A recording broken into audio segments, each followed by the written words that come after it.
Missed a button. Hello, everyone, and welcome back to the stream. Sorry for the missed streams over the weekend. I really liked the original Remnant, and I'm loving the second one. But the result of that was that the entirety of the weekend was kind of a gaming fugue. Hopefully,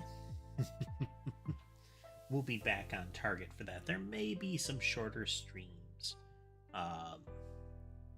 With my siblings is really into the game as well, and it's good to have the opportunity to game with them again, which generally means I have to stop a little earlier to make that happen now and again. Hey there, Sighty. Yes, you are early. How are you doing today? While you're thinking about that, let's check in with the kitties. We have Sky up in the upper left tree there. We have Ember left center on her little pillow. And then bottom center, there's a couple things you can see there. We can see Mason. Oh, hey there, Casemate. Welcome back. Finally wrap up it was a move, wasn't it? If you look, oh, Sammy running across the play area. But if you look in the bottom center, that cat tree used to have a higher platform. Often Mason or Sky would sit on that. That higher platform is no longer on the tree. You can just barely see it in the play area. Zoom in. Kind of top center there. It's really hard to see. That is the top platform inverted. And the reason that's not attached right now is that an episode of Zoomies from the Kittens knocked that large tree over, which fell onto the bed and tipped onto the floor. And happily none of the kitties were injured, but the tree could not say the same.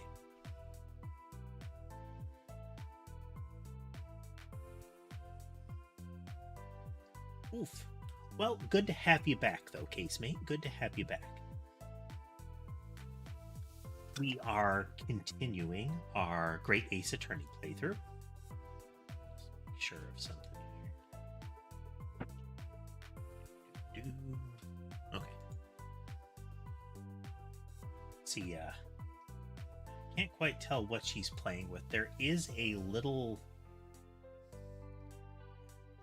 It's just like a random shape with a fuzzy side. It's a little plush.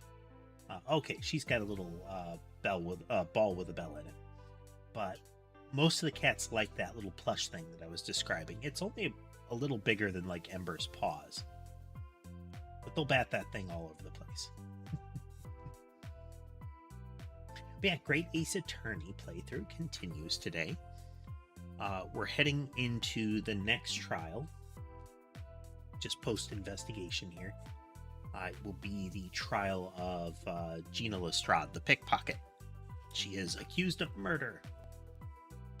It's another locked room kind of case. So we'll see how that goes. Like I said, probably going to be stopping a little bit earlier. Probably going to have like a 3-hour stream tonight. I won't be streaming the Remnant tonight, but that can change any day. Where post-stream I may do a Remnant stream just to mess around. We'll see. But yeah, let's get into it here. Pause that, turn that on. Some more buttons. Remember what the buttons do.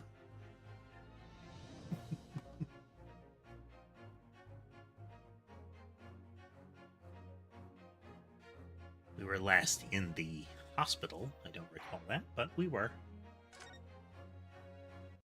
Apparently.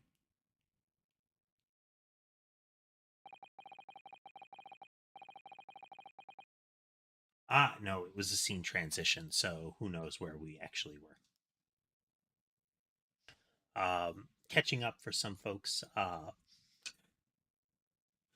we investigated the murder event. They made a big deal talking about how pawnbrokers during the time period worked. We got to learn some Lower East London Cockney rhyming slang for things like coats. Sholmes was injured. He was shot when we encountered the burgling of the pawnbroker that he frequents. Said pawnbroker is now dead, seemingly shot in the back. Gina was found with the gun. Both of them were in the back room, which was locked from the inside. Let's see. Suzato, our judicial assistant, is heading back to Japan because her father has fallen ill. So this, I believe, will be the first one where we have no assistant. So let's see how this goes.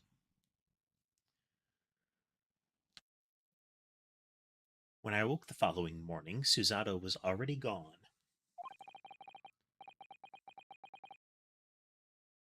Outside the window, the rain came down in sheets. And so began an even longer day than the last, one that I would remember for the rest of my days. Drama! And loud typewriter sounds.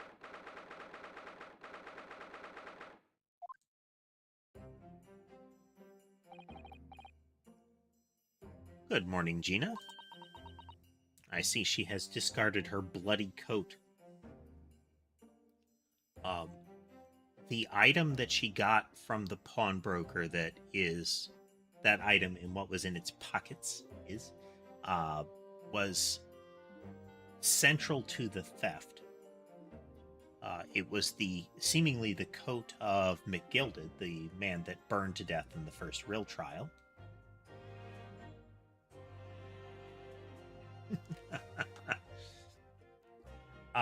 And using the blood type or blood identifying powder that Iris made, we could determine that there was blood all over the coat. And the hypothesis is that is the blood of thrice-fired Mason, the brickmaker who was killed in that first trial, implying that McGilded was actually the one that stabbed him. And welcome, Tass, welcome. Gina says nothing. I'm determined to prove your innocence today. I'm sure we can do it. So where's your friend, then? Sorry? Her in the fancy dress. Suzarto, or however you say it. I don't know. The more Lower East Side Cockney we hear, the more hilarious it feels. Exactly, casemate. Discworld, which I reference frequently. I can't remember what the town's name was, but it's the setting that most of the Three Witches stories take place in. Oh, Lonker. They have a relatively insular community, and you have several people that are named after professions. It's like Carter the baker, Baker the blacksmith, and Smith the gardener, or something like that.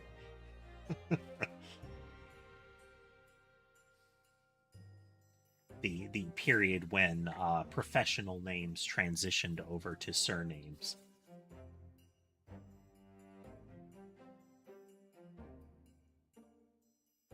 Miss Suzato had to leave early this morning. She was already gone by the time I woke up. Gina seems to be our obligatory tsundere character. She's got a lot of that, I don't care about you guys, but... You alright with that, are ya?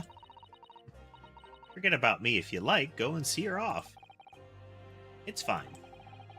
It's not as though Miss Susato and I won't meet again. One day. Even so... But you, Gina, you only get one chance. This trial today is all we have. Good morning, you two. Oh, it's Iris. Oh, and she bought Wagai, a little calico that was from Natsume, the writer. How are you feeling, Ginny? Did you manage to sleep? Iris, what are you doing here? Gina's reaction to Iris being here, I think, is both she didn't expect her to be here to support, and also the fact that Gina seems terrified of Iris, and Iris is convinced that they're the best of friends, and that Gina really wants to test her inventions. I believe the line was, now whenever Gina sees me, she runs away, and I go chasing her down the back alleys, and when I catch her, I give her my latest smoke grenade to test. What do you mean? When a friend is in need, we show our support. Isn't that right, Wagi?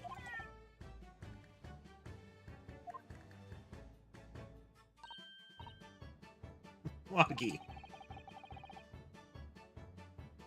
I think it's Wagi. I think it's Wa, not Wah. Cass might know. Great way to show your support, kitty. Let him have a nose around. What arm can it do? That cat's gonna show up in the trial, isn't he? Whether the W-A or the A vowel in Japanese is ah or ah.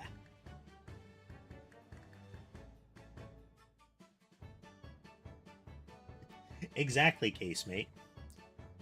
Of her inventions, you've got the powder gun that changes the color of blood to apparently be unique to the individual. You have the grenade launcher, the smoke grenade launcher. We have the as yet unfired bazooka. And then she has a device that can punch a cat flap into a door fully formed.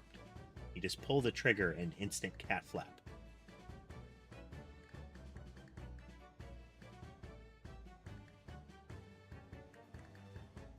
Okay.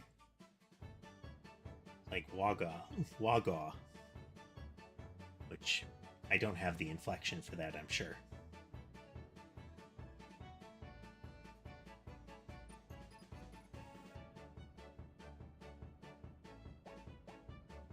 Reminds me, I brought a paper on the way here.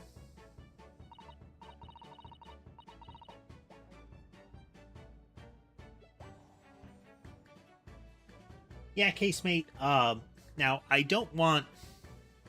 It's kind of a mixed bag. I do want to have...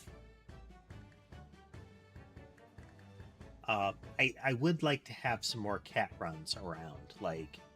kind of like that little canvas bridge that's in the main cat tree that you can see there. I'd like to have more of those around, but then I also have to figure out how to keep the cameras on them.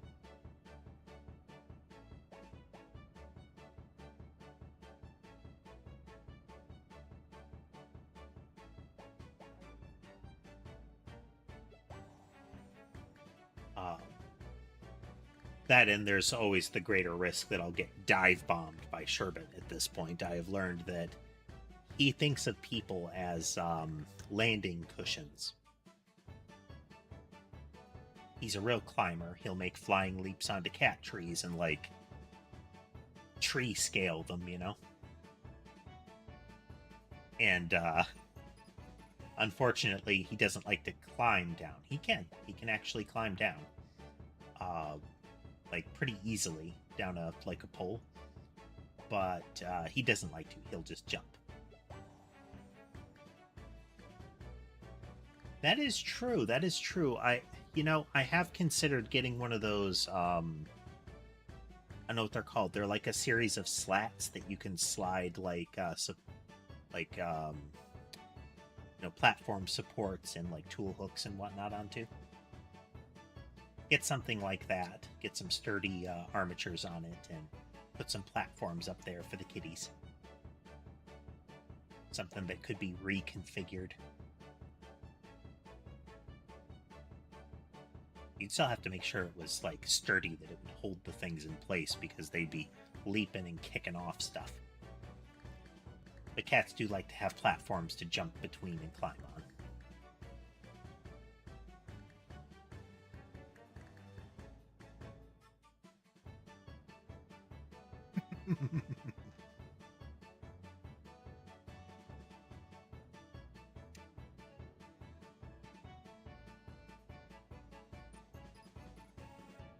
But yeah, more things for them to climb on. I'm looking into ways to mount some cameras more conveniently, so I could look into having another array. How I would display that to you is another question entirely.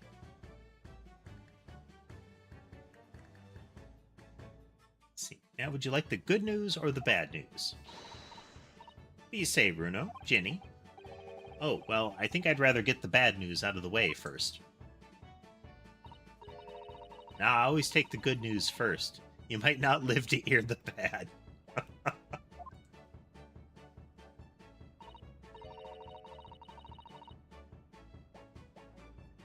Hello, Sammy. Yes, that question always gives away people's personalities. Let's not go there. Alright then, I'll give you the bad news first.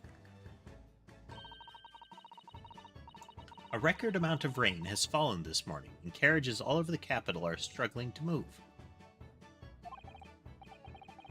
Huh? The bad news was a weather report? So I hope that Susie had her train to Dover and that the train isn't delayed on its way to the port. That she made her train. Gosh, yes. The trick about a camera on the cat tree, though, Casemate, is that Sky likes to play with the cameras. He'll reach up and grab them and, like, twist their point of view around. So I'm frequently having to double-check them and make sure that they're repositioned properly. Technically, there's a feature on these cameras where I could, with an HTML request, well, not really HTML, but you know, force it to reposition itself, but its movement isn't fine-grained enough to get the actual camera angle I need. Sky will do that, and because Sherbet is Sky's best buddy, despite Sky's wishes, Sherbet has started doing it too. So having it too close to a cat tree is asking for one of them to grab it. I'm still looking at ways to get ceiling mounts that won't suffer from footstep vibrations. But we'll see. One of these times.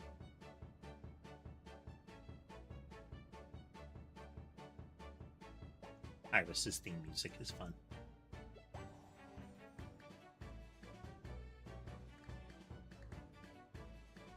Giving Sammy some ear rubs. Alright then, what's the good news? What? Well, the rain is forecast to subside this afternoon. So even if the train is delayed, it should make up the time later. Well, that is good news, isn't it? I couldn't give them monkeys, really. Okay. Just like last time, I need to know what monkey means in Lower East Cockney.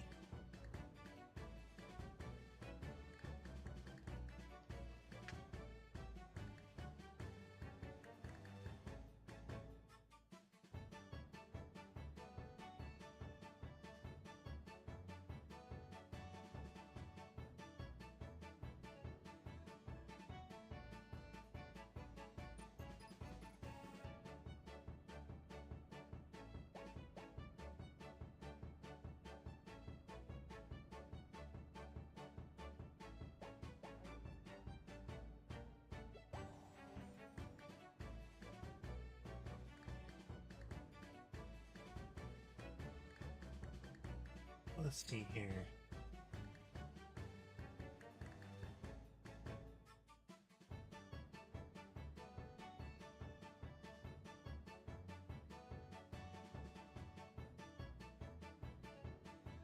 Okay, if it were pony or monkey, that would be like amounts of money. But monkeys is a particular one.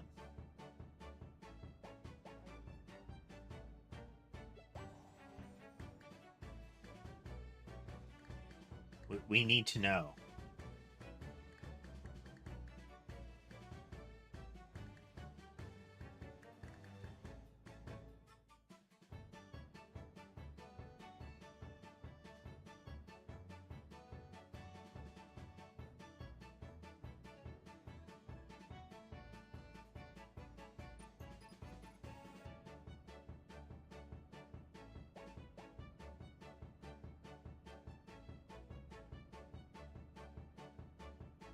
Apparently, it's not certain. Like, if it was just like saying pony or monkey, then it would be like Tess says, it's some particular unit of money, like number of monies.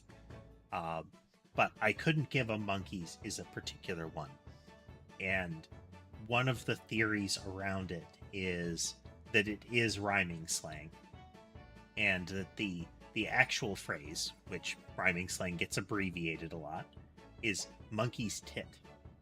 And I will leave you to consider what the rhyme might be.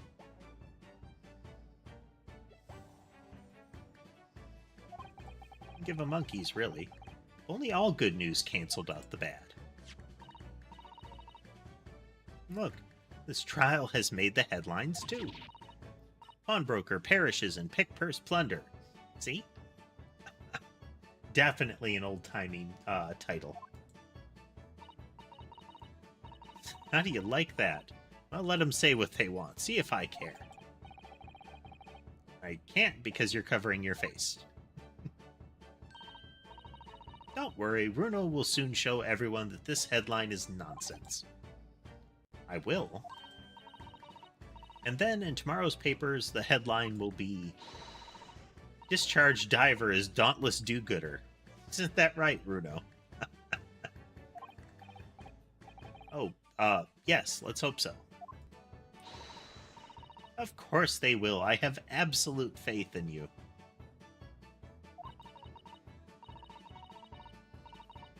How was that? I was trying to sound like Susie. Did it work? Did it? It's like she was still here.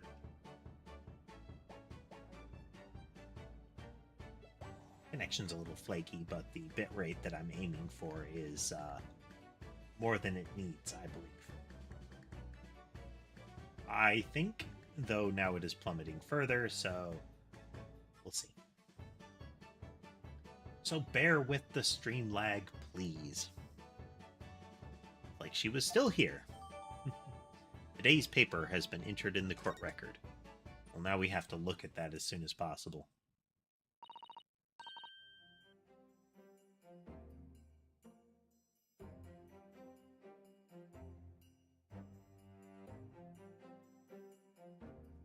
It should still be good. It should still be good.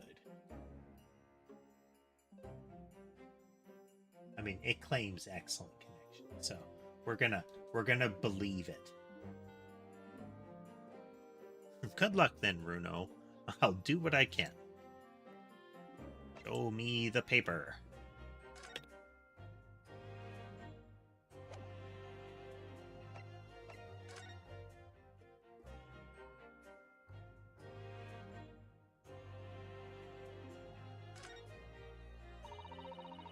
The sensational story lower down the front page as well. Look. Ministry Mole. Classified secrets have been leaked overseas from Ministry of Justice. For a 10-year-old, Iris certainly has her finger on the pulse of the world news. More like she can read. And purchases newspapers. It's about secret communications between Great Britain and its allies. Apparently, they're being intercepted by hostile nations. Communications are being intercepted, but how would somebody be doing that? That's the question, isn't it? I've come up with 3 different possible methods so far. Are you looking for a new career, Runo? No, of course not. I wonder. Perhaps this is what Lord Strongheart was talking about yesterday. Yes, it could be. And it could explain why he has Gregsy running from pillar to post at the moment.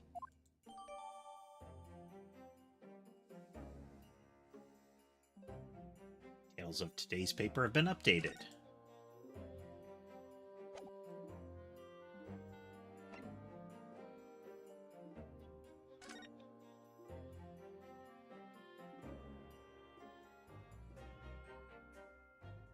Wow.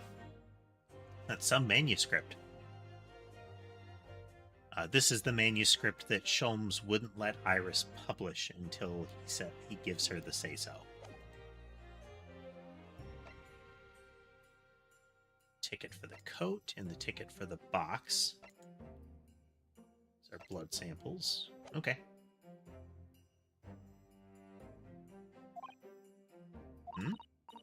Obviously, I don't know the law like Susie does, but still. I'll be on your side the whole time, giving you moral support and encouragement. As in, I will pull this trigger if you don't do well in this trial. I am friends with the defendant.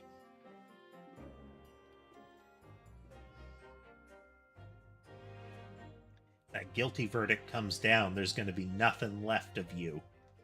Probably some people behind you. And behind me.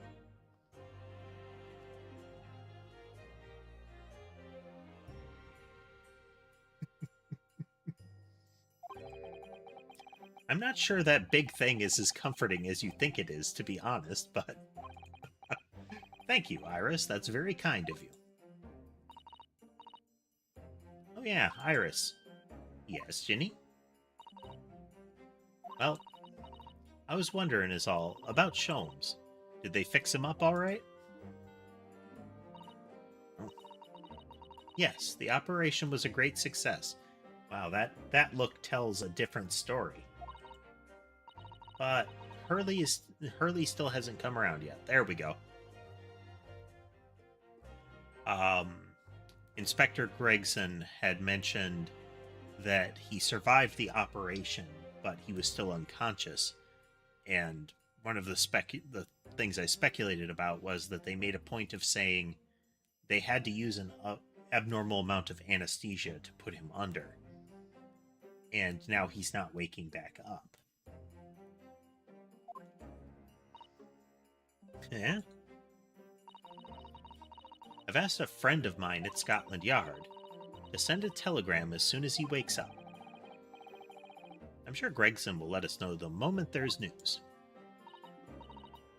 Oh, right. No Susato and no Mr. Sholmes. It's all down to me today to prove that Gina is innocent of this crime. It's Gina Lestrade, counsel for the defense. The trial is about to begin. Please make your way into the courtroom. It's time then. Yes, let's go, Gina. Iris. Lead the way, Bruno.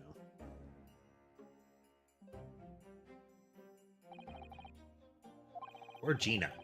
She's trying to put on a brave face, but I can tell she's worried and scared. I have to believe in her from start to finish. That's the weapon that will secure our victory here.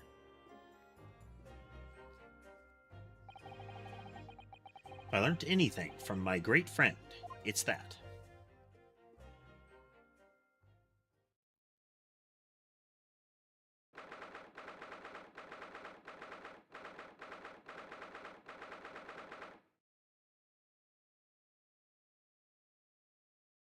Network connection is losing us frames, so there will be hitches.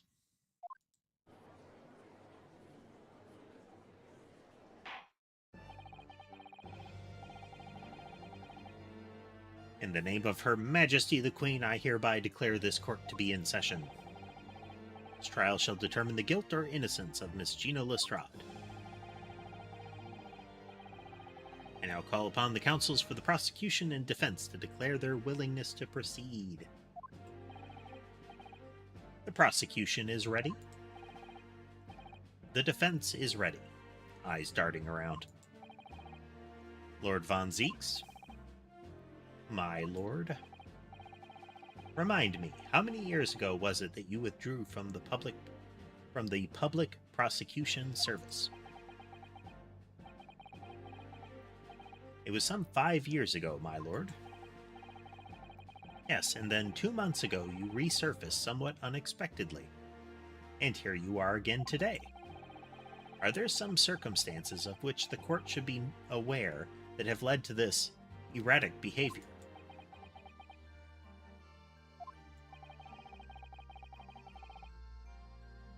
He had to return to his homeland to get more soil to lay under his coffin. In what one might describe as your former life 5 years past, you dealt exclusively in matters concerned with the highest echelons of society and government. Really? Yet today you choose to try a simple case of burglary and murder. I confess I find it more than a little befuddling, Counsel.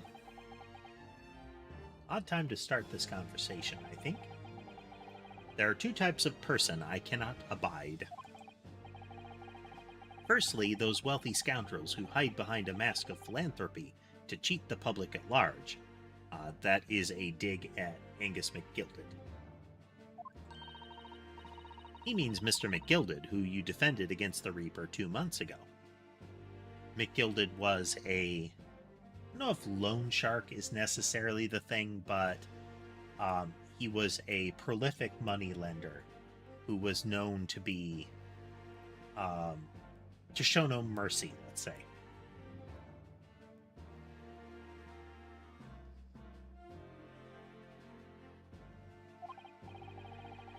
Yes, I just about managed to work that out, thank you.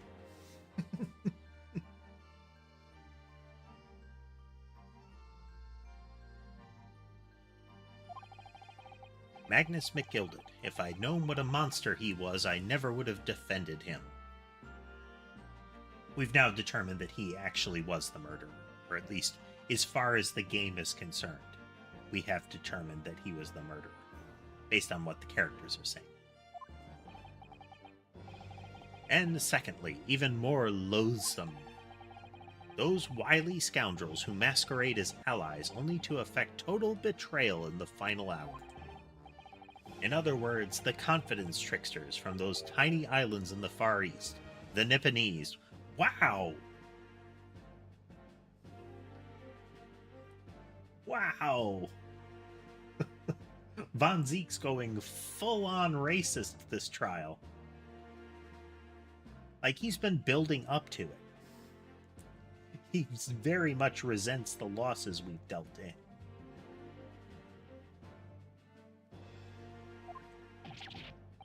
What? Did he really just say that? He means you now, Bruno. Really? I actually managed to work that out too. Thank you. Total betrayal? What are you talking about? I wonder if this is meant to be a window into that intercepted communications, that he is saying that the Japanese are implicated in the intercepting of those communications, or the leaking thereof. A torrid look of hatred in Lord Von Zeek's eyes. Torrid. Was that directed solely at me, or was he talking about all Japanese people?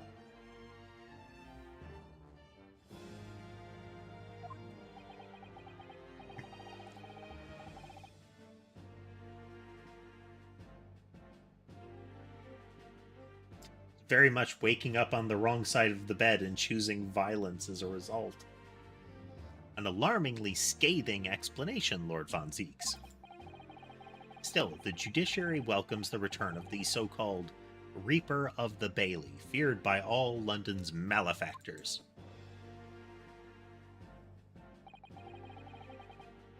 Yeah, fancy way of doing some of his gestures, a very, very formal, courtly way.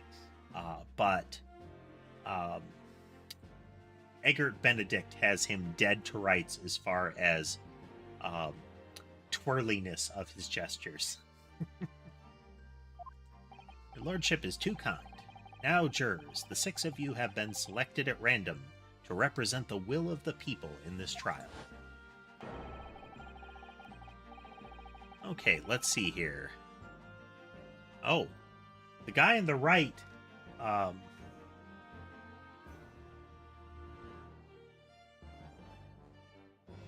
that guy looks a lot like the person who fled his country, who is supposed to be kind of like a revolutionary, that we were accused of being in the boat deduction incarceration thing. It wasn't really a trial. Then we have the I gather all the facts lady, who is now wearing telegraphs equipment.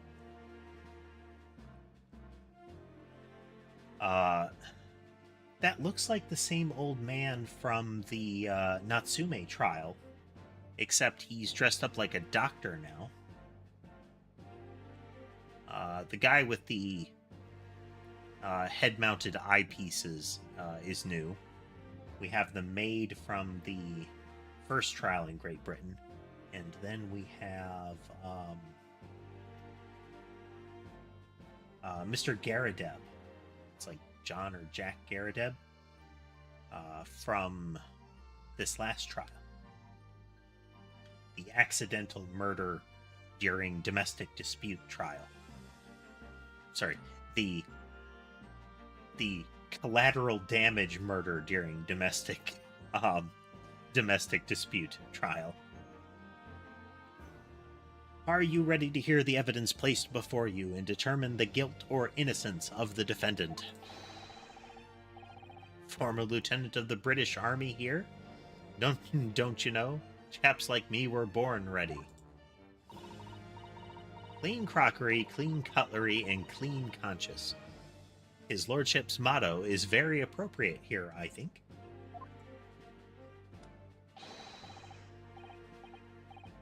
Oh no, they're not eyepieces. This is stereoscopes. Have been referenced several times in the investigation period. This guy has a head-mounted stereoscope on.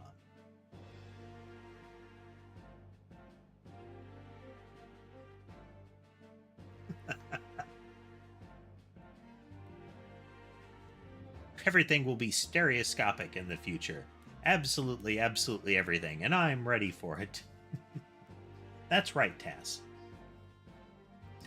Sometimes you need to show people you need business. Make an example of someone. You know, if you think your significant other is being unfaithful, just outright offing a random bystander like a supervillain would in order to enforce discipline, you know?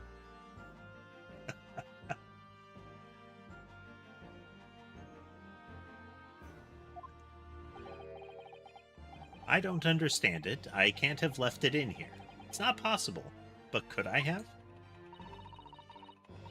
And she does. It's a little telegraph system. Morse code transmitter, I guess. Women indispensable in society. Stop. Female-centric future awaits. Stop.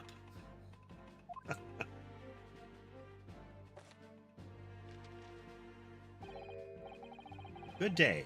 I am visiting London for sightseeing. I would like to take bus to Crystal Tower, please. The Crystal Tower, it's like a expo or something like that. It's a big thing for an expo. And there is some talk about like funds for it or like risk to it.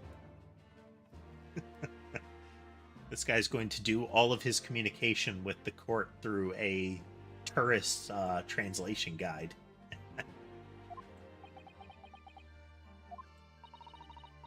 Is something wrong, Bruno? Oh, not exactly. It's just... I'm fairly sure I recognize these jurors. Almost all of them, in fact. I mean, the little mouse... Look, the little mouse thing, or rat that he's holding in his palm, is watching the pages turn.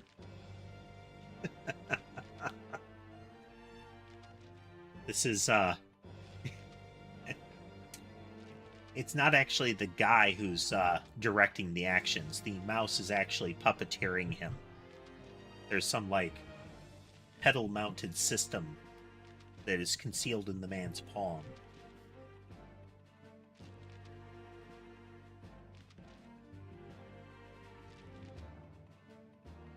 Haptic controls all over, you know?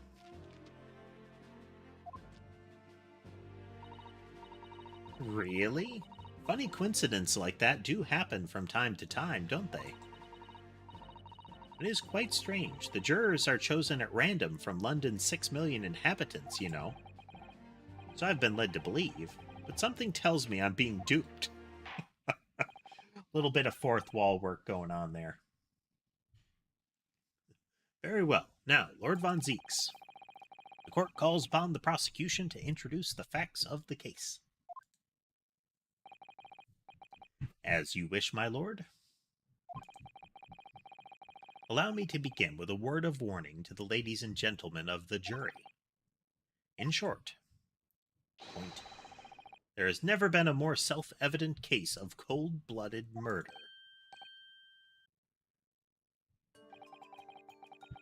The victim, Mr. Pop Windibank. There we go. Pop means to put in pawn, like to pawn it at a pawnbroker. In this context, proprietor of a pawn shop on Baker Street was shot from behind and died instantly. The prosecution presents this photographic print of the crime scene. As the court will observe, there's a single bullet wound from below the gentleman's left shoulder. The evidence suggests that the bullet pierced the man's heart, resulting in near instant death. Moving on to the findings of Scotland Yard's coroner. His report states that the bullet entered the body on a rising diagonal trajectory. And what's that supposed to tell us? It means the victim was likely shot by someone significantly shorter in height than himself. Someone like the accused, you might say. The silhouettes that we encountered when we entered the pawnbroker's shop late at night included a tall, thin person and a short, round person. Oh. The prosecution wishes to present the autopsy report and the crime scene photograph as evidence, my lord. Indeed, the court accepts. Hand them to the bailiff, please. The autopsy report has been entered into the court record. I normally don't say that, but I felt like doing it. The crime scene photograph has been the same thing again. Stop that. Now ask the court to turn its attention to this plan of the establishment where the incident occurred.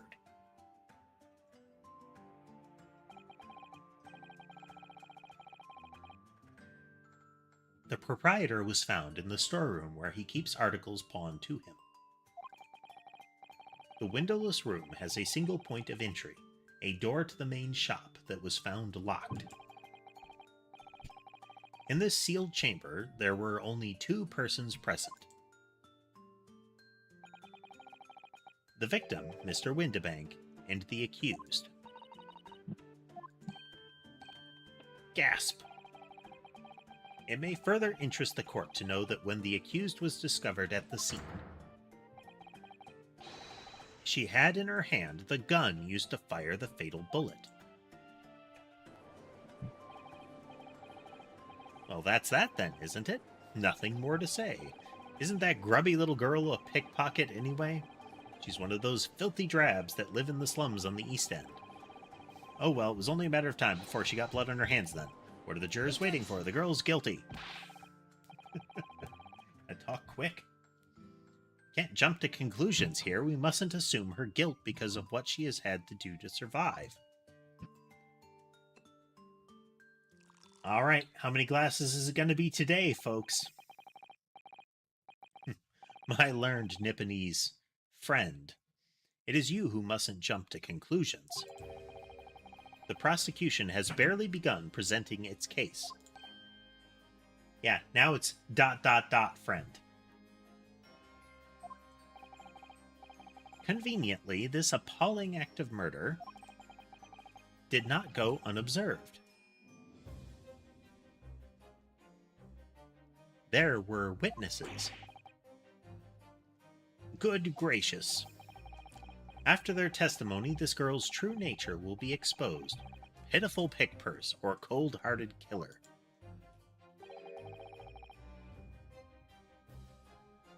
Here's to establishing the truth. I kind of feel like I need to set one up. Let me see if I can do that real quick.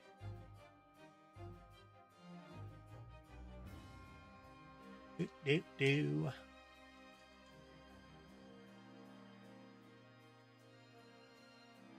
Have one.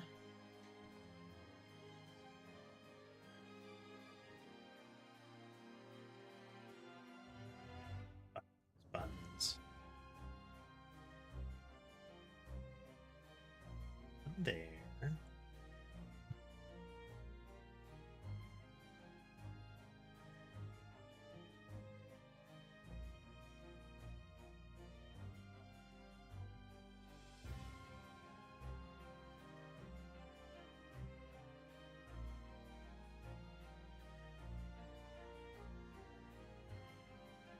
Bear with me, this is important, apparently.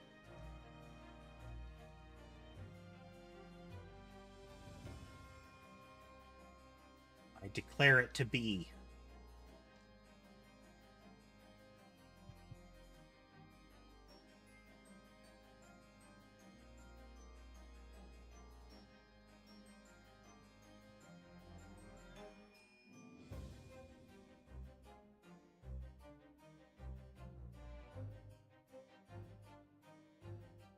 All right, that should be set up. You can't see it because I don't want to spend the time for that.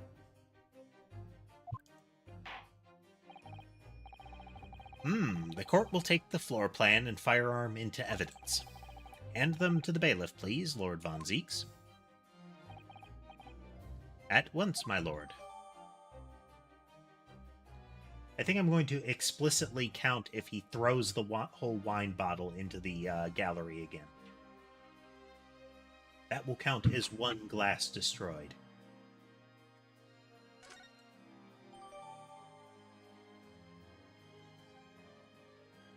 Okay, this is going to come into play. Windibank only ever had one bullet in his gun. The way the gag, if you can call it a gag, was that he only ever used the gun as a threat or a promise to kill himself if his duties as a pawnbroker failed. Like if he broke the trust, and that included if the place was robbed, he claimed he would shoot himself, or at least he presented that facade. So the revolver only ever had one bullet in it. That was called out explicitly by somebody other than Windibank. Like, it was a known thing. This isn't good. I feel like the mood here has turned very gloomy all of a sudden, Runo. I think that's because it has. Oh man, he's taken the cape off early. He's serious this time. Bring forth the witnesses to the foul murder of Mr. Pop Windibank on the 16th of April this year. Yep. Okay. How can anybody look at the witness stand and not consider how cartoonishly villainous the first two look? Like, this isn't just like, oh, don't judge a book by its cover. They chose to dress that way.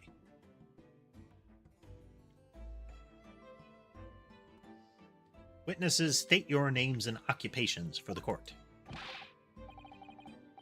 Names. Nash Skulkin. Occupation is baddie. Professional baddie. Okay, these are the... Okay, so they're calling out that these are the guys that they caught fleeing the scene. In theory, these should be the guys that shot Sholmes, too.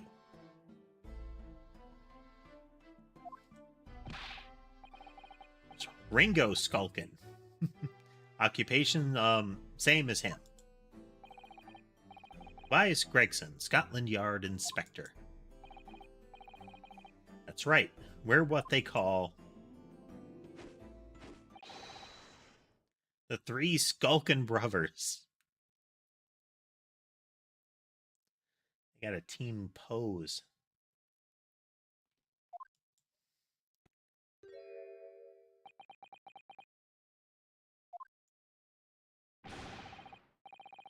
What are you looking at me like that for? Don't lump me in with you lot. Or blimey, that's cold. Don't you know what we're going through? It's our older brother. We lost contact with him. We have. So we're scouring every shady corner of the capital. And then last night we come across you, the very spit of the bloke. Ain't that right, Ringo? He is, Nash, he is. The very spit of him. I know it seems to be meant to be a thematic, like a visual theme kind of thing. The color of their outfit is shifted a little bit, but you have the taller green to match his green suit and little beret with the little tassel at the top, and him the smaller, rounder shape with the little narrower stem at the top. And purple instead of red, just like darker green instead of lighter green.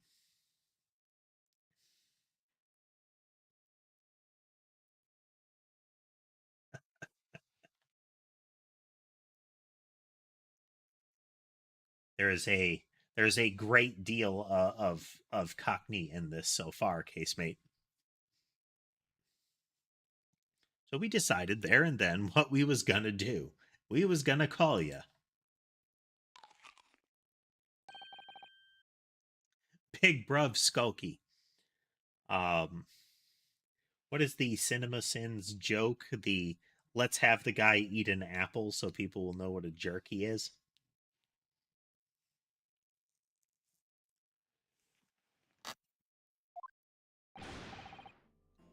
Come on, leave it out, you two. Sulky Skulkin?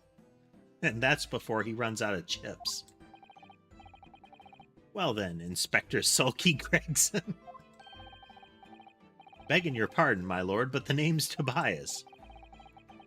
What I would like to know, Inspector, is what you are doing in the witness stand. The Skulkin brothers are currently under arrest, my lord, on suspicion of theft. Thieves they are, these three. No, my lord, begging your pardon, but please don't lump me in with this lot. 2 nights ago, these two brothers illegally entered an establishment with intent to burgle. Burgle's a fun word. It's like waffle. And in the course of their nefarious activities, they became embroiled in a far more sinister crime. By Jove, you mean to say? What an extraordinary coincidence. Indeed, my lord. While attempting to burglarize the pawnbrokery, they witnessed its proprietor's murder.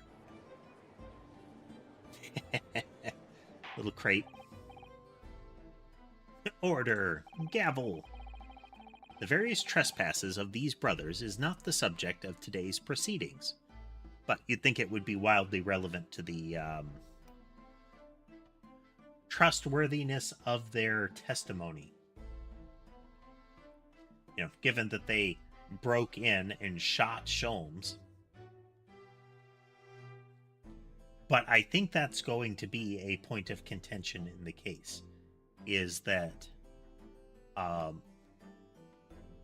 the different times the gun was fired, because we know there's a blood stain on a calendar by the front door with a bullet lodged in the wall in the calendar straight through. That blood stain doesn't match the blood from the proprietor. His blood only appears in the back room.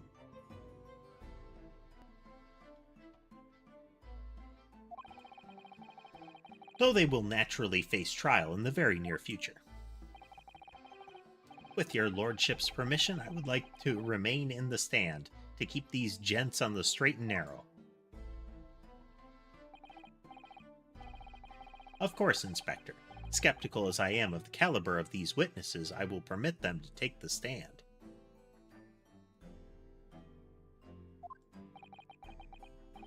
Mr. and Mr. For this prosecutor to be using these guys, Mr. and Mr. Skulkin, you will now testify before the court. Describe the events of the night in question and what exactly you saw. Happy to. Because the Skulkins never skulkin. Because the Skulkins never skulkin.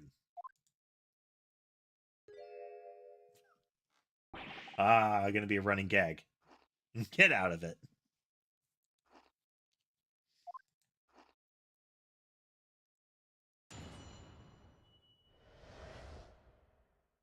Illegal entry. We was walking down Baker Street in the small hours, and the gaff's door was ajar, see? It was some kind of sign begging for us to go in, it was.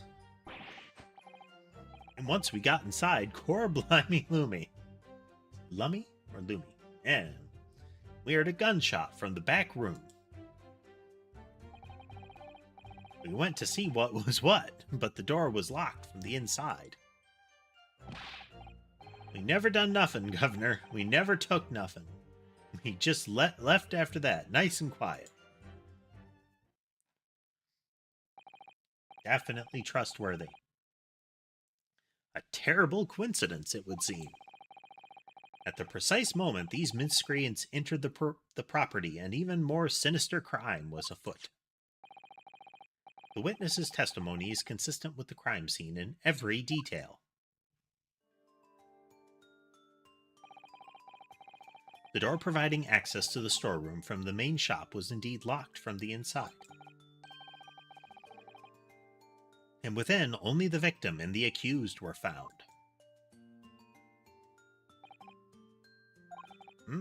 I must say it does appear to be an overwhelmingly simple case.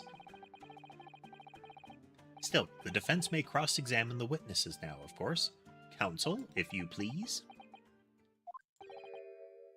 Counsel? Yes. What's the matter, Runo? Sorry, I was just stunned into silence for a minute by the blatant lies being told by that pair in the stand. I know that it's all nonsense because I saw it with my own eyes. I'll just have to expose their testimony for the pack of lies that it is.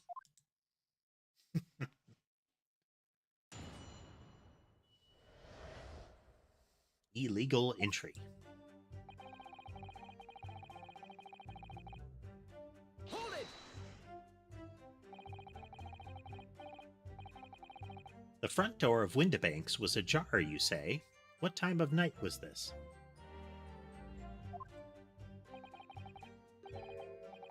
Must have been about 1, right, Ringo? Yeah, I'd say so. Right, Sulky? How would I know? The place would have been shut at 1 in the morning, just like every other shop in town. Well, it was pitch black inside, it's true. Ain't that right, Ringo? I'm not so sure, Nash. I seem to remember a little light burning inside. There was definitely some light. Well, what about you, Sulky, me old mucker? Leave me alone. Like little ducklings that have imprinted, you know? It definitely was a small lamp burning inside. That's what alerted us to the situation in the first place. When these gentlemen ventured into the open establishment, the accused, Miss Gina Lestrade, already had the muzzle of her gun trained on the unfortunate victim. It is pure conjecture. Perhaps, but it changes nothing. These brothers inadvertently wandered into the middle of a cold-blooded murder, simply because they found the door of the victim's establishment open and ventured inside. Right, that's what happened.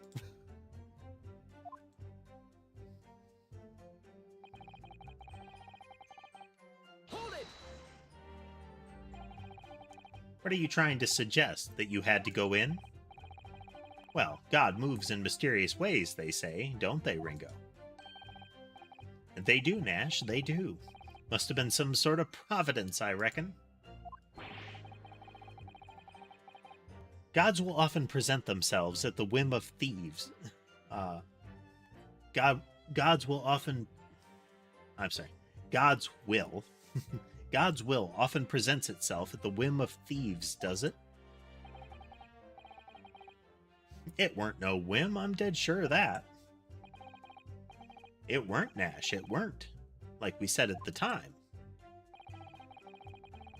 You don't just find doors open in the middle of the night like that. Nah, there's no two ways about it. It was a sign that our long-lost brother was inside. They're not very good liars, are they? Well, you can't deny it. It led us to a bloke what looks like our bruv. I said cut it out. Those chips are getting a chomping today.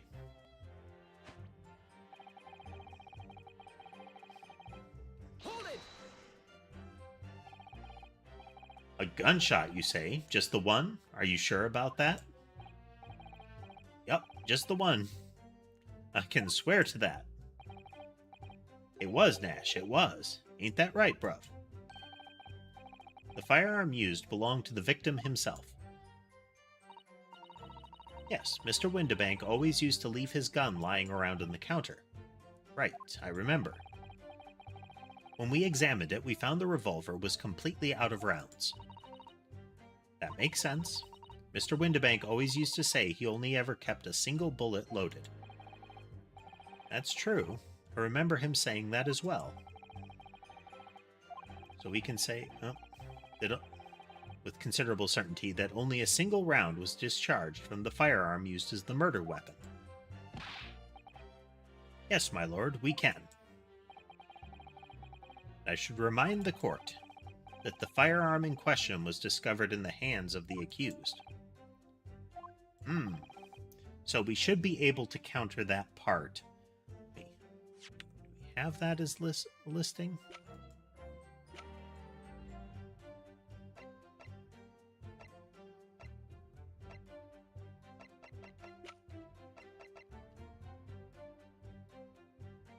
Okay, we don't have that. That's kind of weird. Because there was very specifically the damaged calendar with a bullet lodged in it. But our blood samples here show that. So we don't know who's the green coloration comes from. But we know it's the green is it's the blood on the front door does not match pop. Wonderful. We went to see what was what. Okay. Do you mean the door between the main shop and the storeroom? If my learned friend is having difficulty grasping the situation, perhaps a drawing would help.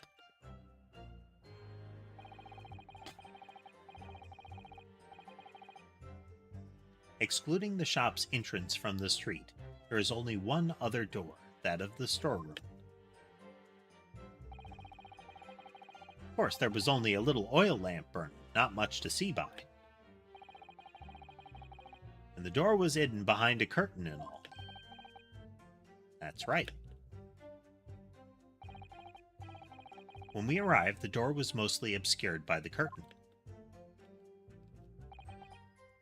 Tell me, why exactly did you try to open that door? Eh? Any normal petty thief would run at the sound of a gunshot, I should think. Oh, well, your turn to rabbit, Ringo. Well, Nash, yeah? I suppose you'd have to say we ain't normal, huh? Broadly speaking, humans respond in one of two ways on hearing a gunshot or scream. The timid flee, gripped by fear, while the courageous investigate to see if they might help. Hey there, maybe. Welcome. We're at the first witnesses of Gina's trial. These gentlemen are of the latter inclination. My learned Nipponese friend, it would seem, is of the former. All right, somehow I just proved that I was a coward that night.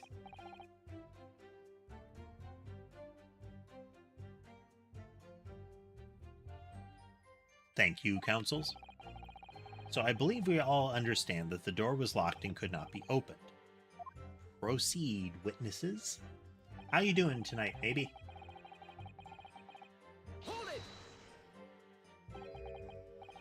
You didn't do or take anything. Is that your story? Good to hear, good to hear. Always nice when things are going all right. Oh, it was bedlam soon as, weren't it? It was, Nash, it was. Didn't even have time to pull me dukes out. Out me Lucy lockets. Huh. More slang. I don't know if it was the recent one, but I saw a group organized getting a fully animated version of Bad Apple in a segment of our place.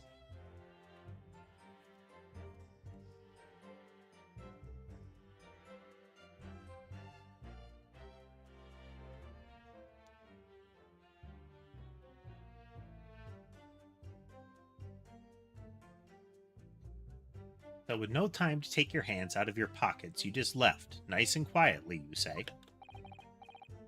That's right. No, nothing we hate more than violence. Peace, love, and nibblers we are, not bludgers. We are, Nash, we are. Never even pulled me dukes out of me Lucy lockets. So, again, we got a lot of rhyming slang in this, so Lucy lockets is definitely pockets. So you'd clearly like us to believe... Come again? As you fled from the pawnbrokers that night, did you not run into anyone else? And did you not fire a gun at that person? Saints alive, they fired a gun, you say? Nah. Blimey, Governor. You ain't telling us it was you in the doorway. It was. Why, the bleeding aura. Didn't you mention that before? You were armed with a gun, and as you fled the scene, you fired that gun. At London's greatest detective, Herlock Sholmes. I wonder if we're going to find that the green splatter of blood was, Sholmes. But he was pretty far away for that. On the night in question, This pair were arrested by the police within minutes of the discovery of the crime scene. Their suspicious countenance rapidly gave them away. These guys? Suspicious? No. And when searched, a firearm was indeed found in their possession. Furthermore, the barrel shows signs of a shot having been fired from it. I can't remember where we saw the guy that has the stereoscope on. The prosecution invites his lordship to examine the firearm recovered from these brothers. Yes, indeed, remnants of powder around the muzzle, as you say, counsel. The court will hold this weapon as evidence. The Skulkin brothers' gun.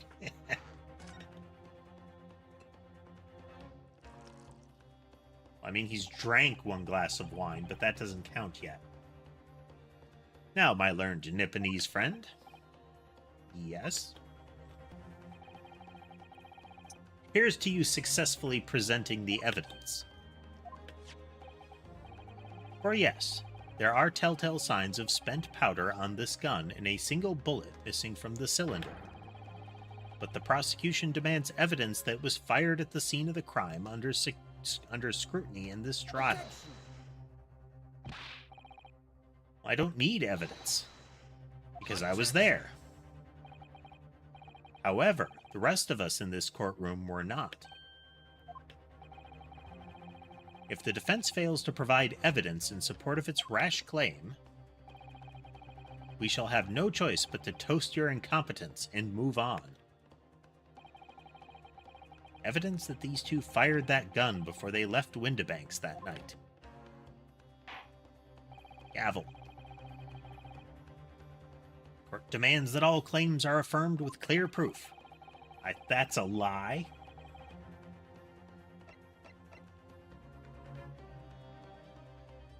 Take that! The evidence is in this portfolio. What on earth have you there, counsel? During the course of our investigations, we discovered a number of bloodstains. Not trusting the police to do the job they're trained to do? How arrogantly Nipponese of you. Wow. He's got a hate on all of a sudden, doesn't he? Well, anyway, we analyzed all the blood samples we found and recorded the results in this portfolio. And you claim to have the evidence the court is demanding therein. Yes, my lord. Gavel. No more dallying then, counsel. Present the pertinent evidence at once.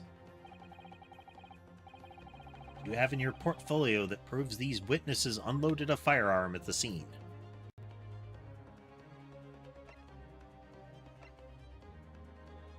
Take that! Is that? Explain. It's a photographic print taken at Windibanks pawnbrokery on the day of the incident. From the scene of the crime, is it?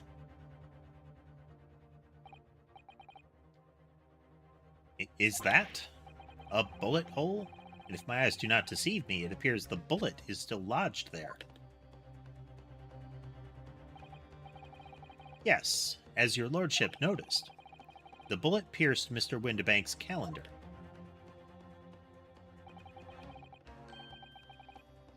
The date shown being the 16th of April, the very day of the pawnbroker's death. The incident occurred at 1 hour after midnight, but this indicates that a separate shot had been fired at some time after the calendar had been set to the 16th. That's right, and while it isn't irrefutable, the defense believes this is credible evidence that the witnesses did fire a round from their gun at the pawnbrokers that night. The little guy is very jowly. Gavel, how does the prosecution stand, Lord Von Zeeks? Drink.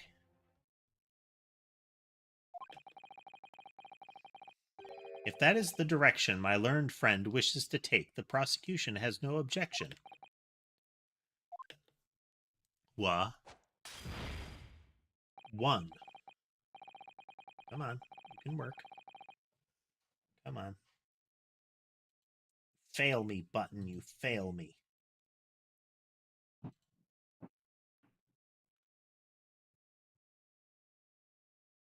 Oh, well, that's part of the problem.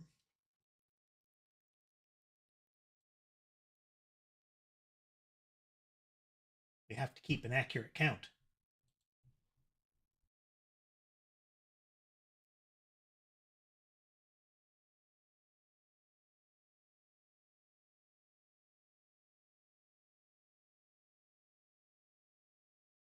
Bear with me.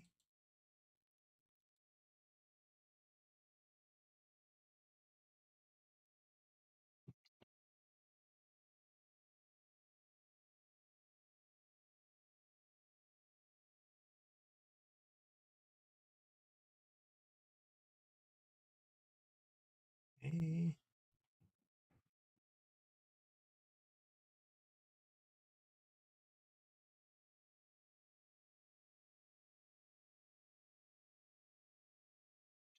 Work now.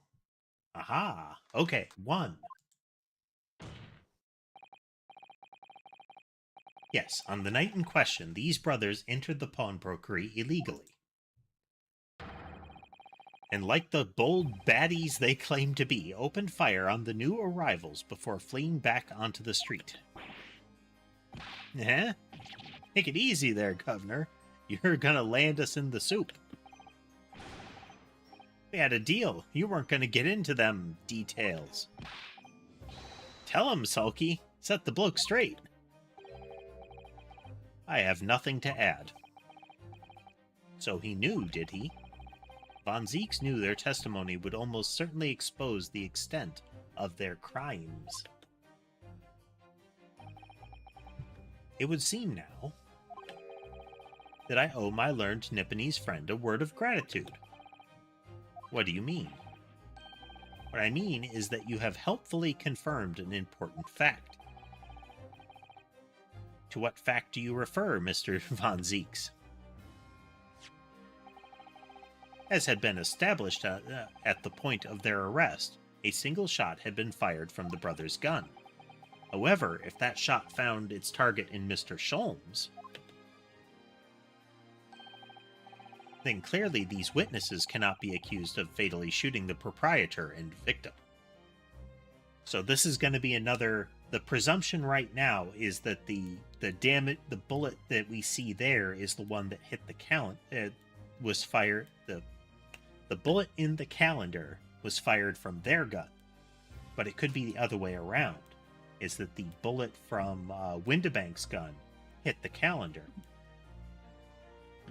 And their bullet hit Windibank's. Now, the question is ultimately, whose blood is where, you know? We shall see. Huh? In other words, these two men have no material connection to the murder of Mr. Windibank at all. So that's it.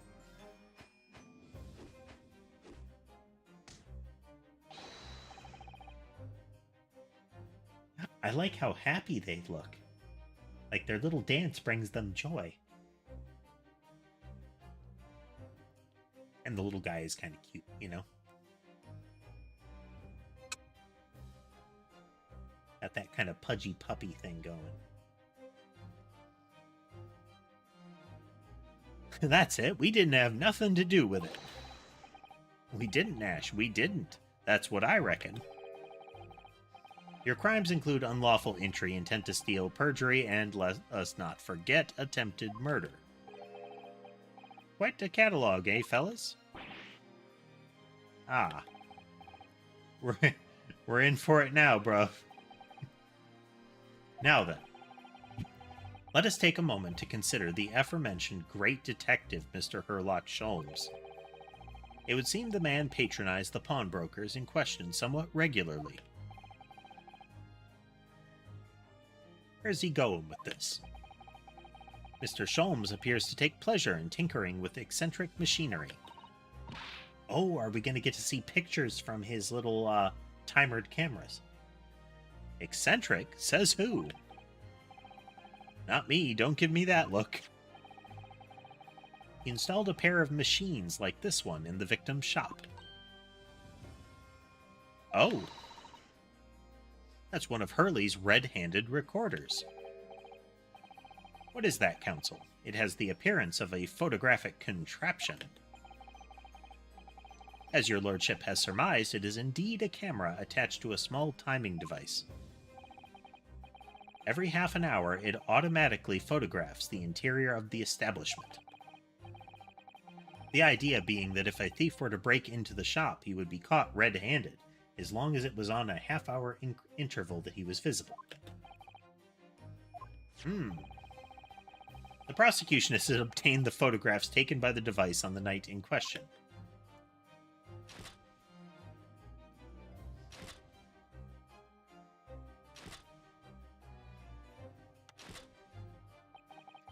There's some real drama to this. As the court will observe, copious identical prints are produced in quite a desultory fashion. Rather prodigal, I feel. In fact, there are 2 such devices in the victim's shop, my lord. If I may refer the court to the plan of the premises, their respective positions are here and here. You say these cameras produce a print every half hour.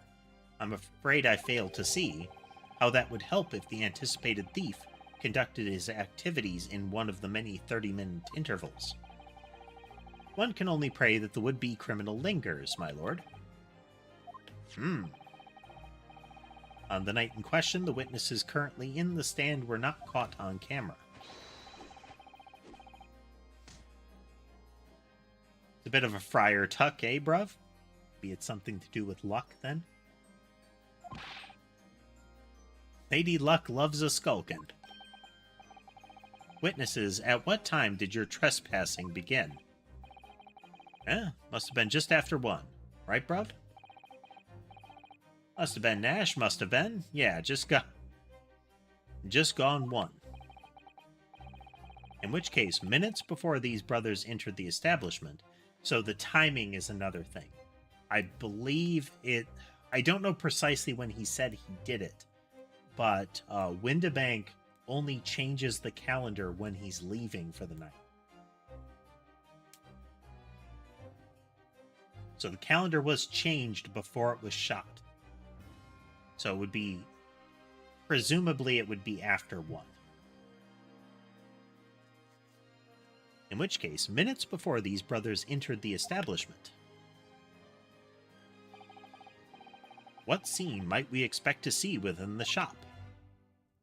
Point. Let us examine the evidence. Good lord. It's the defendant, Miss Gina Lestrade.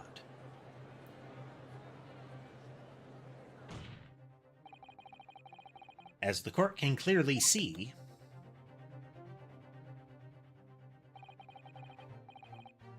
the accused is pictured, gun in hand, facing the victim over the shop counter. No doubt coercing the proprietor to open the door to his storeroom. Quite, one can only too easily imagine the events that unfolded. The court will take this photographic print as evidence, if you please.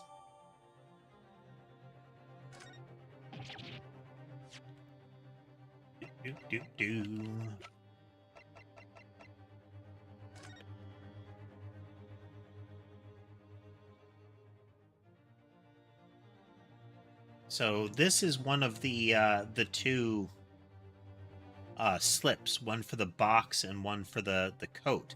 This should be the one for the box, I think.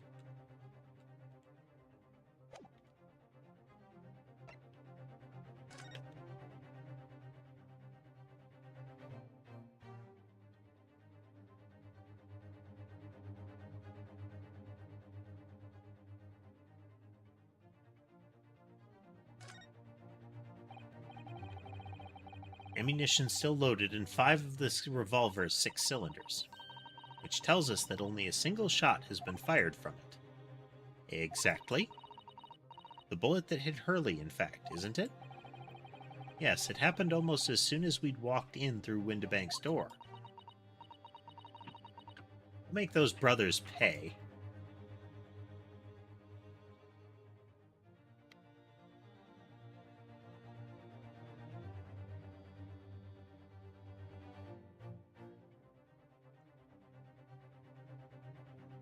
Don't see any signs of anything special on it.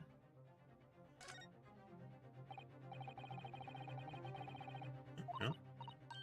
We didn't get the, didn't give us the little X that it had already been fired. Or, I'm sorry, that we'd already seen that part.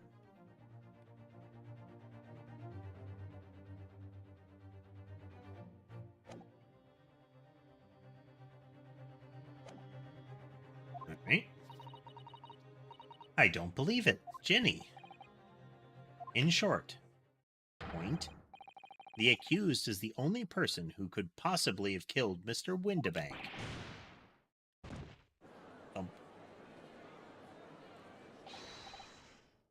I say, my lord.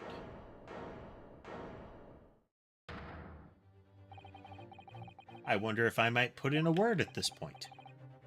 Go ahead, Mr. Foreman. I took a bally bullet in the knee in the Battle of my Wand in 1880, don't you know? Decorated for it and all that, but forced to retire from service, sadly. Of course, a medal can never outshine the exploits of chaps like us on the battlefield. Yes, Mr. Foreman, and what exactly is your point? Carried on the battle after retirement, you see. Battle of daily life, if you like. And here I am now, leading this small squadron, 6 men, all good and true. And we'll all go down together, you mark my words, one for all and all for one.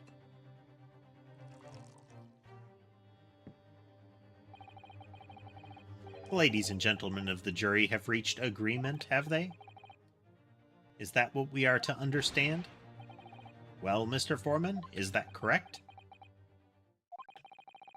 In a manner of speaking, yes. That is the Garridib Squadron's position, sir. What? No. It's too soon to make. Status report for the court, men. On the double. His lordship insists on promptitude at all times. And that goes for making decisions, too.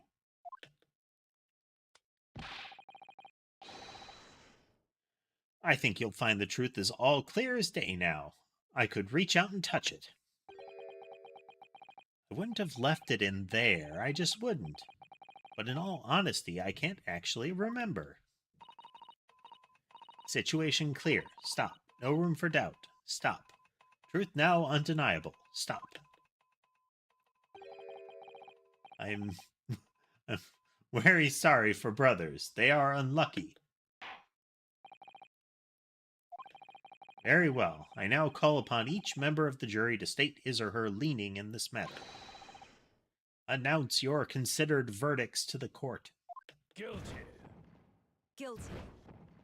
Guilty. Guilty. Guilty. Guilty.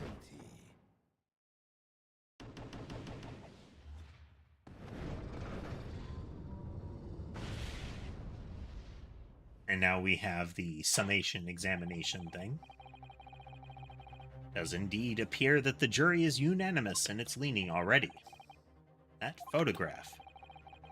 It must be definitive. It must be the definitive evidence that Gregson mentioned.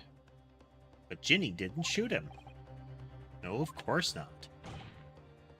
My lord, the defense wishes to assert its right to a summation examination. Very well. The court grants permission. So, you refuse to admit defeat again. How unsurprising. Oh, we've beaten you twice. We shall proceed immediately with the summation examination. Mr. Foreman, are all members of the jury ready? Abso-bally-lutely, sir. Always ready for action, my chaps. Very good. Ladies and gentlemen of the jury, You will each explain on what grounds you have determined the defendant to be guilty.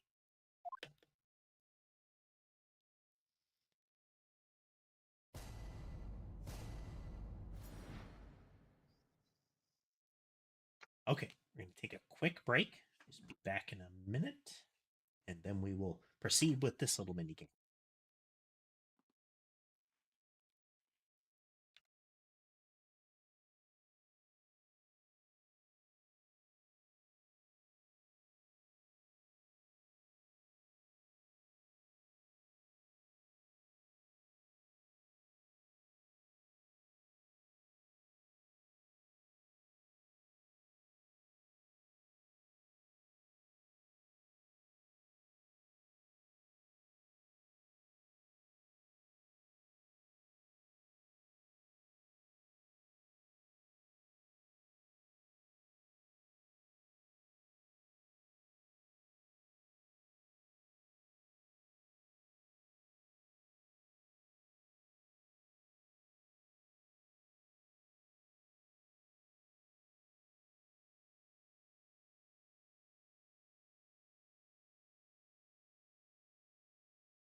And we return.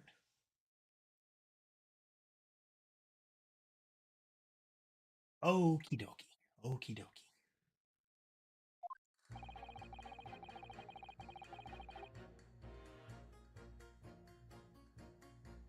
All the evidence clearly points the finger of guilt at this young Pickpocket Tien.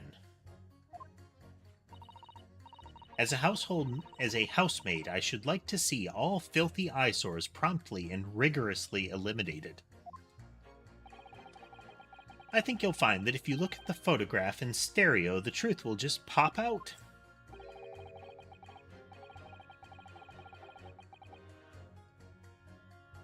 No, Nirurin, this is, 2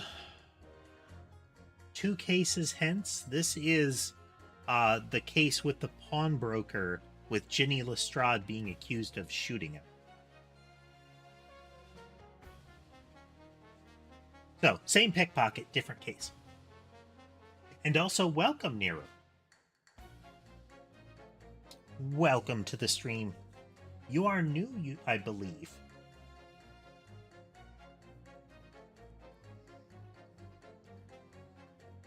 If I have left it in there, I should think there'll be repercussions by now. Is this Is this the doctor trying to figure out if he left something inside a patient? Mind made up. Stop. Global radio transmission of verdict to follow. Stop. In Motherland, we say never judge by clothes, judge by head. I'm convinced brothers are innocent.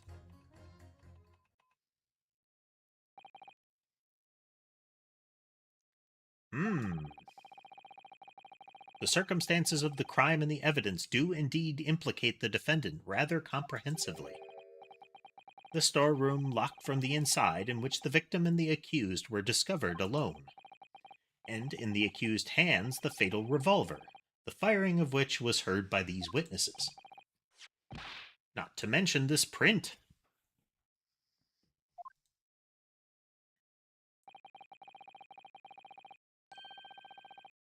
Take it from a chap who's seen action in the battlefield. That young girl's on the verge of pulling the belly trigger. Thanks a lot, Mr. Sholmes. Oh dear, Hurley's cameras were supposed to help, not hinder. I'm afraid I think you have an uphill struggle ahead of you.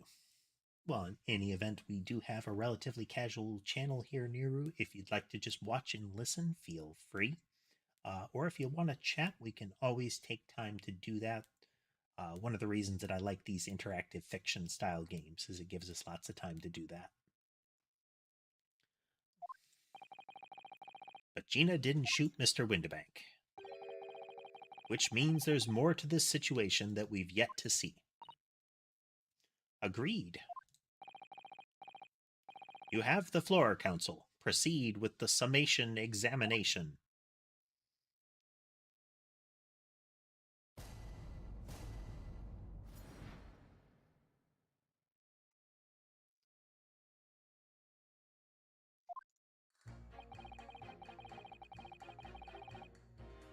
Hold it! You're Mr. Natsume's landlord, Mr. Garrett, aren't you? We really must stop meeting like this. Ah, you're that lawyer chap. Well, there's a turn-up for the books. Yes, rather a turbulent time we had back then. Some extraordinary events took place at your house, that's for sure. Luckily, Mr. Sholmes and I were able to get to the bottom of it. I think we did rather a lot for you, didn't we?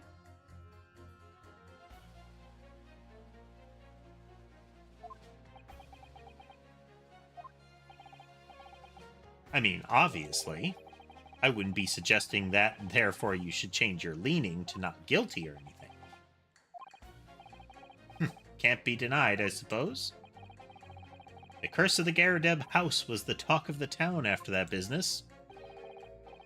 Lodgers moved out, and I couldn't get a bally soul to take up the tenancies. Oh. Haven't had the heart to break the news to Joni yet. Bad enough that the old girls clapped up.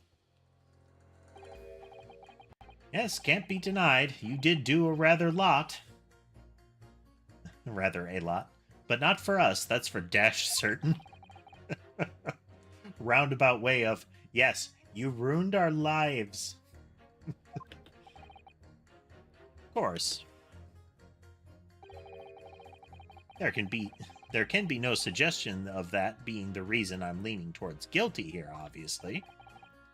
Obviously, but honestly, I really wish he'd pay more attention to the trial and less to juror number 2.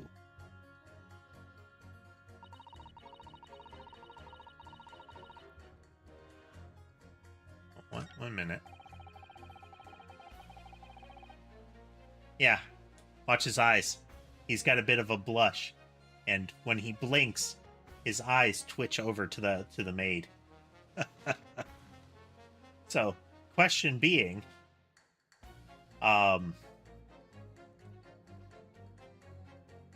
is the note that was found in his book legitimate?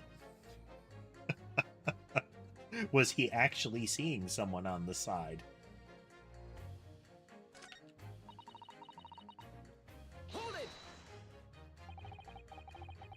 Polishing the bench, I see. Again. A maid's work is never done. Not a blemish must remain. What exactly do you mean by filthy eyesores? No, I can't recall ever seeing that. 12 Angry Men, I should say. It would not be the first movie or piece of media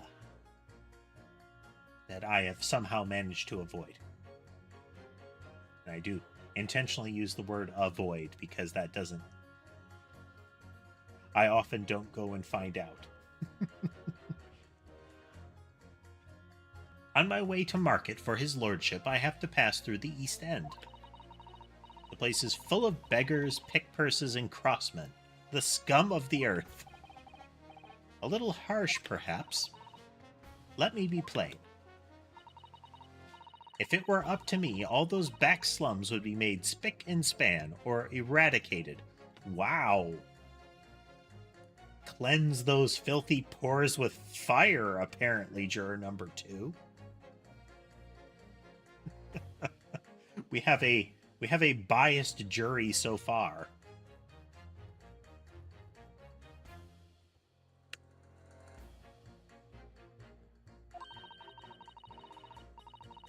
At least we have people like the great detective working to achieve these important goals. You're referring to Mr. Herlock Sholmes. That's right. I like to keep abreast of his exploits by reading Ranced magazine in between my duties.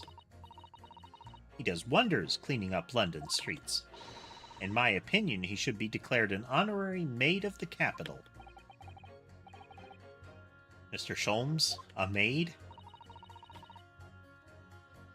What would have made that perfect is if there was like a little mind's eye flash of Sholmes in a maid outfit.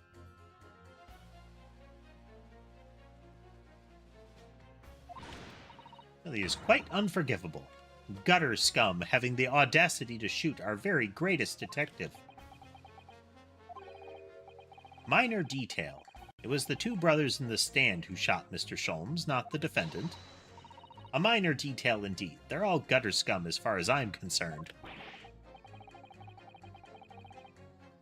She's really got an all-you-people vibe going, doesn't she? Well, it just might be an idea to get our facts straight, anyway. Yes, all right. I shall amend my statement. Those brothers are the scum of the earth. They should swing for shooting the great detective. Fine, that if you look at the photo, okay? What do you mean, look at the photograph in stereo? What? Sorry, what? Don't you know? You look at the photographic print normally. It looks as though the pickpocket girl is about to shoot the victim, obviously. But there's no indication that the defendant ever fired the gun. All I'm saying is that if you look at the same print in stereo, it could reveal all sorts of new information. By any chance, are you a fan of stereoscopes? Ooh, how did you know? Let's call it a lucky guess. I really liked how, in the sequence where they were explaining how a stereoscope worked, the intent was actually for you to do the exercise. They showed the characters crossing their eyes and demonstrated how you get the blurred images to slide together, and then they presented the 2 images, and essentially it was and now you try. Never gets old seeing the 2 prints merge into one before your eyes. It's extraordinary. It's captivating. It's the height of modernity. Of course. Oh yes, I think you'll find that the stereoscope is here to stay, giving us new perspectives we could only dream of before. It's the greatest invention the world has ever seen. Only it could give me a new perspective on this case, I might agree with you. Hold it! What exactly have you been muttering about all this time, sir? You keep talking about having left something somewhere or something like that. Ah, so sorry. As you can probably tell, I'm a surgeon. A surgeon? That totally passed me by. Of course, people conducting surgery in this country aren't considered to be doctors. Oh no. Even though me and my kind are at the forefront of medical science, the real brains in the field. So what is it that you think you've left behind? Ah, well, that's a little embarrassing, to be honest. You see, I was operating on someone yesterday. Standard thing, went in through the abdomen. But when I'd finished the procedure, I couldn't find my scalpel anywhere. Oh man, the scalpel left inside. Ugh. I mean, things like forceps and whatnot would be bad enough. Poking and jabbing things, but at least they don't have a super sharp slicing edge. It makes sense now when he mentioned if it had been left in there, there would be repercussions already. I suppose you could say death is a repercussion of that kind of accident. Did he? Surely not. Exactly, surely not, you say to yourself, don't you? Worrying, isn't it? That's what's been troubling me this whole time. Could I really have left my scalpel inside the fellow's belly? No, of course I couldn't. So there you have it. Like I said, a little embarrassing, really. That's one way of putting it. The other is manslaughter. Oh, accurate. That's exactly my concern. And seeing as this case appears to be all but sewn up, I need to focus on trying to remember exactly what I've sewn up. Now, I'm sure I made sure everything was back as it should be. Well, as sure as you can be without being sure. I'm sure you need to be more sure. The writing in this one is excellent. Though again, we're coming off of the end of Danganronpa 2, and it might just be kind of... You know how the old saying that you can boil something alive if you very gradually raise the temperature? Maybe it's that. I became so inured to the bad writing that the good writing is just a shock to the system.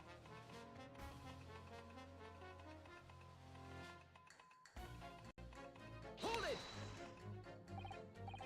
Sorry, radio transmission? What do you mean?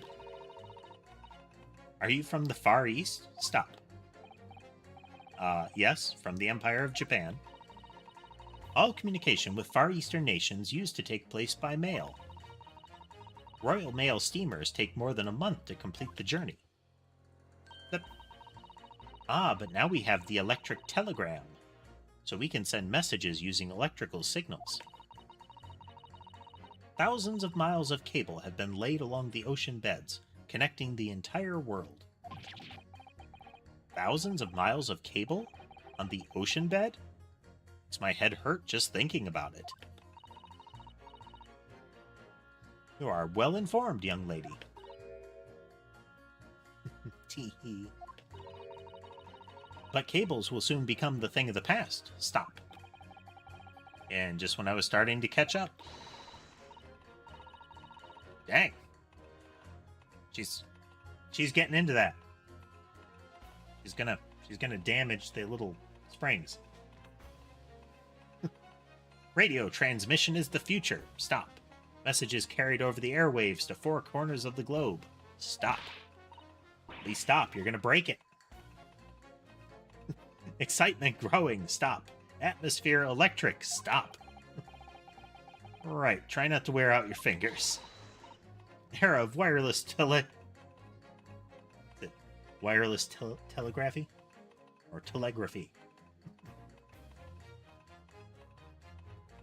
Like the difference between thermometer and speedometer.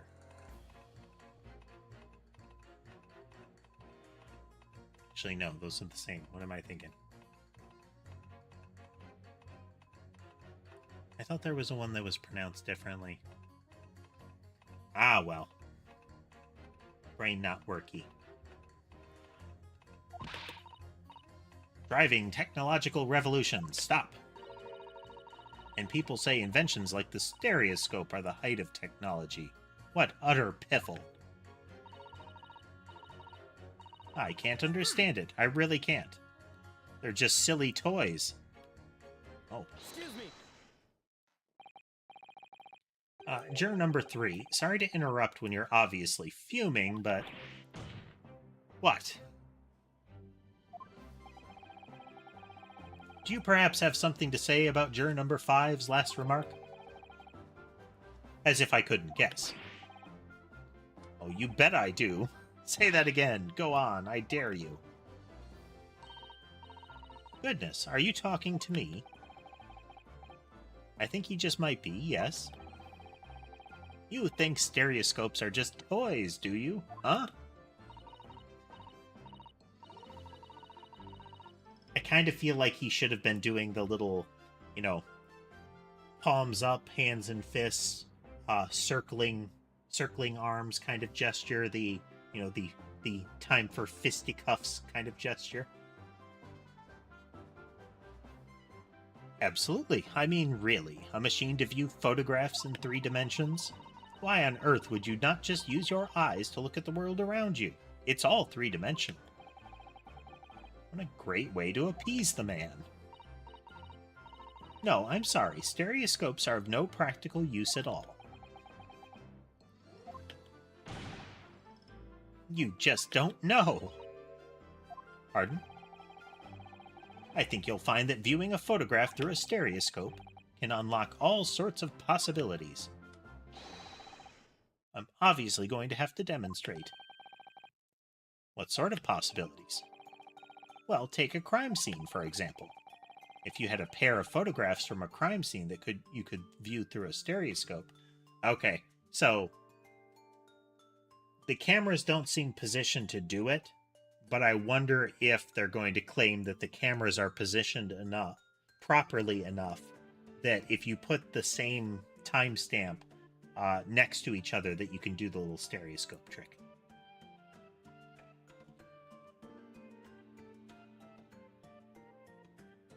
If you had a pair of photographs from a crime scene that you could view through a stereoscope, it could reveal hidden clues you'd never even noticed before. What? Have you got any, Runo? Any prints that we could look at with a stereoscope?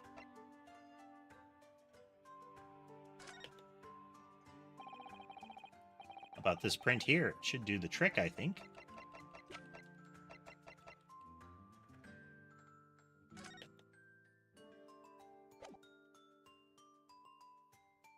Take that!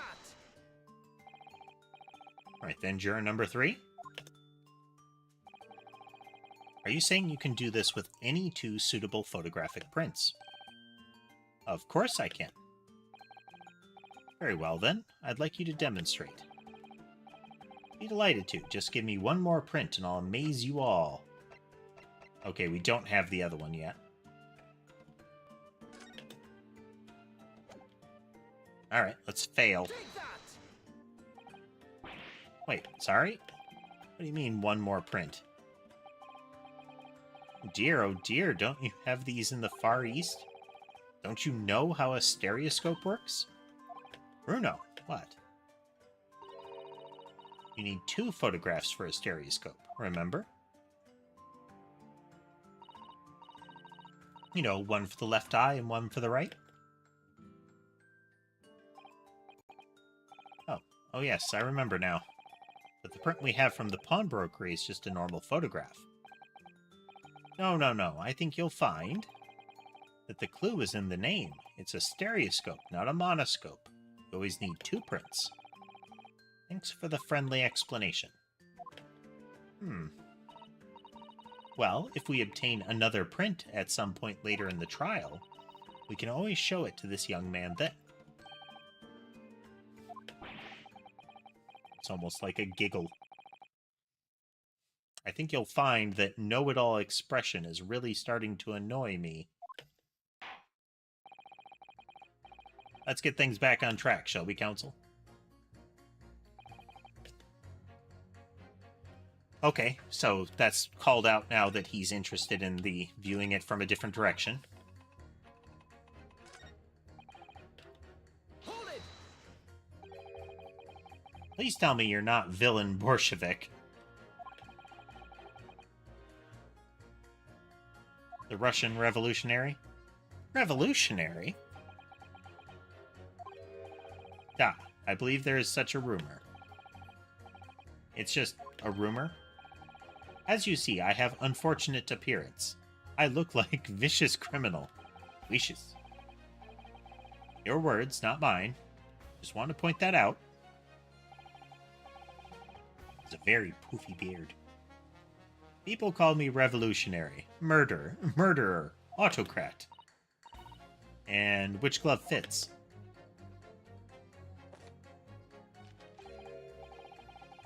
Good day. I am visiting London for sightseeing. I would like to take bus to Crystal Tower, please. Right, that didn't sound staged at all. You'll forgive me for having my doubts. To be treated like vicious criminal all the time is very painful. People do not realize. So I have much sympathies for these brothers. People say they are criminals only because of how they look, and because of their testimony, and what they do. The Skulkin brothers? Maybe they went inside pawnbroker's shop, but they have done nothing wrong. That is all I want to say. The Skulkin brothers did nothing wrong that night? Right, well, first of all, that's one not-so-little misunderstanding I'll need to clear up straight away. Tell me something, Iris. What is it, Bruno? The jurors are chosen at random from the inhabitants of London town, aren't they? Flip. Yes, it's amazing, isn't it? Paddy Wagon rolls down the street and they just lasso a whole bunch of people and drag them off to trial.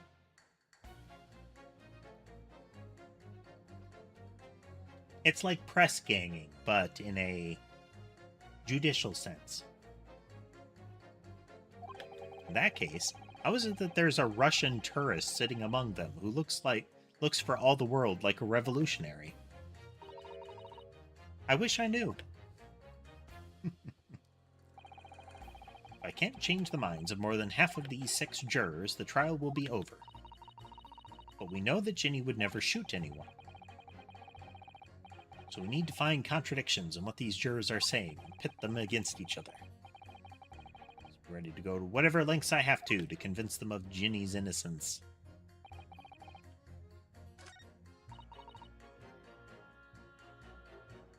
Here we go.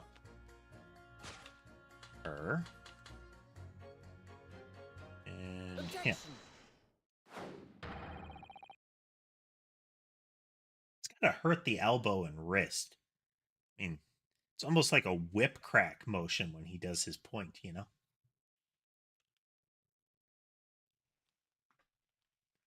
Those two statements are clearly contradict each other. Good Lord, counsel, explain yourself. My statement? Contradictory? Contradict. Juror number 6, you've got the wrong end of the stick. I do not have stick. I have mouse.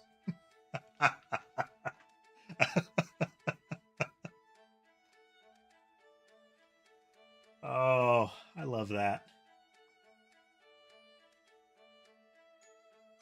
It's almost a spherical mouse.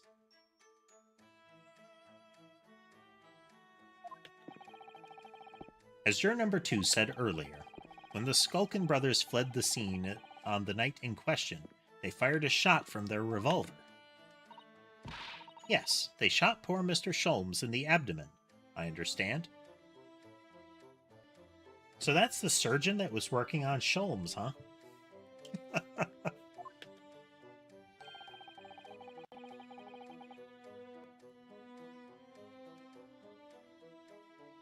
I mean, it's sad to think of it that way with pets, but that kind of rodent is relatively short-lived. But one of the advantages of that kind of rodent is that you can produce replacements very quickly.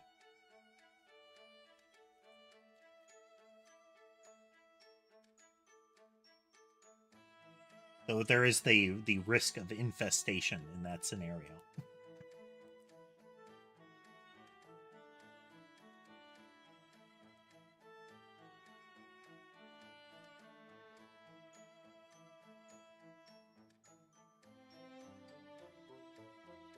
Come on, he's pumped that thing so full of food at this point, it's going to be like a cancer testing test mouse.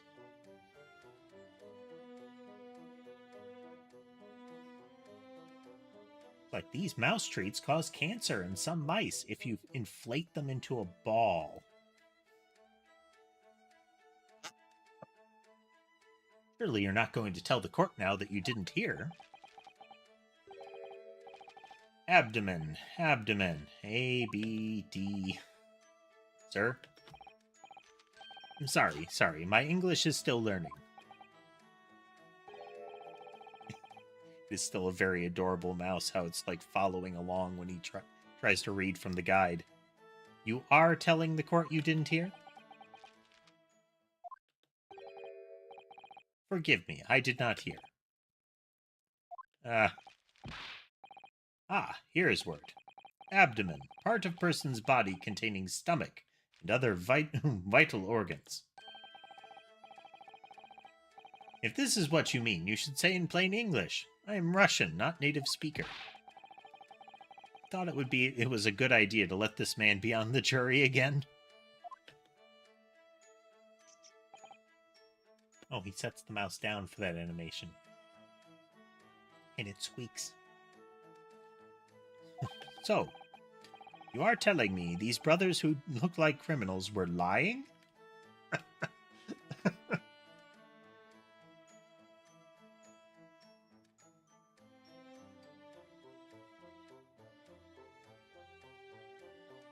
Oh, sorry.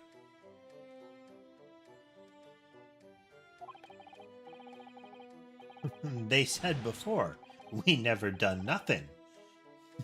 But truth is, they shot detective. This is double negative.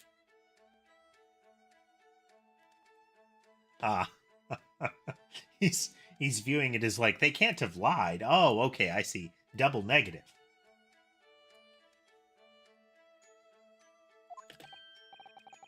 Yes, that's exactly right.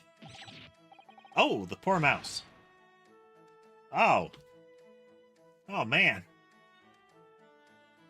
Like, it's deforming like a stress ball.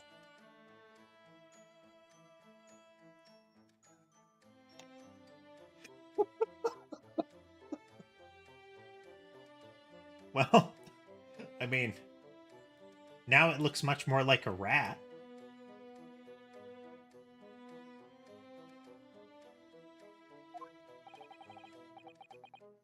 Coming from you, that seems surprisingly prejudiced.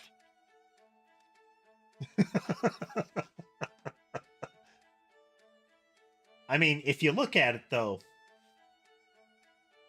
the mouse doesn't seem to be too inconvenienced by this. Is it like the biological equivalent of a Stretch Armstrong? Oh, maybe that's what he's been feeding it to make it so round. Its diet is entirely syrup and cornstarch.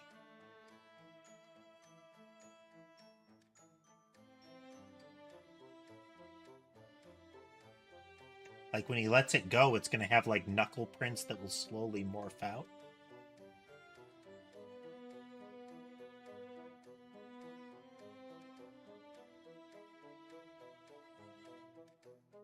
I would say the same. I mean, the, mice and rats and other creatures of that kind are really bendy, noodly things. But,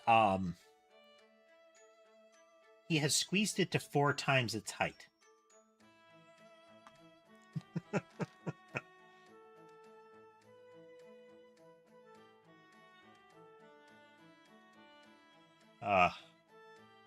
Well, okay, though. Alternately, its spherical appearance could be that it was just scrunched up.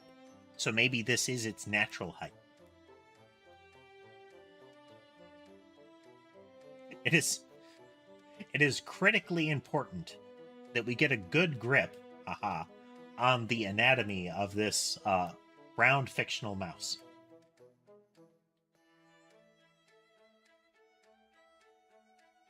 Oh, freaky.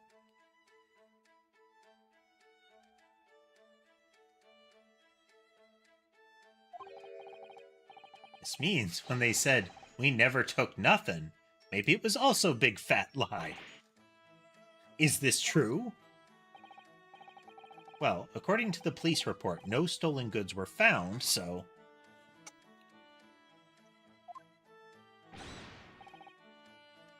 Enough! I trust no one now. All is lies.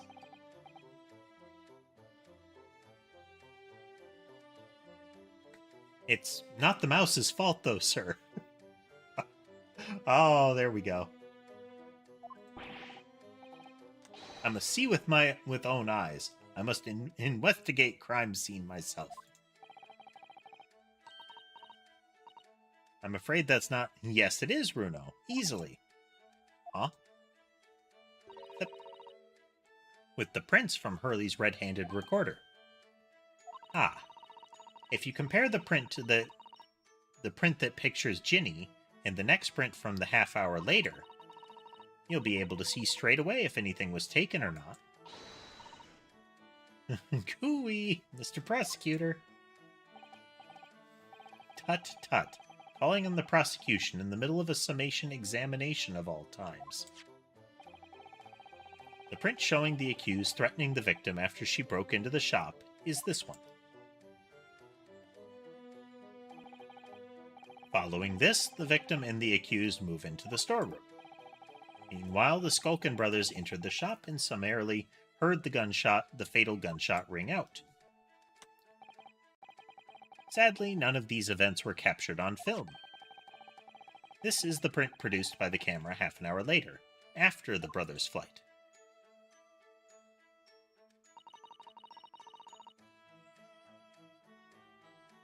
See the damaged lamp. So this was taken after Hurley was shot, then. As far as I can tell. Yep, lamp is broken.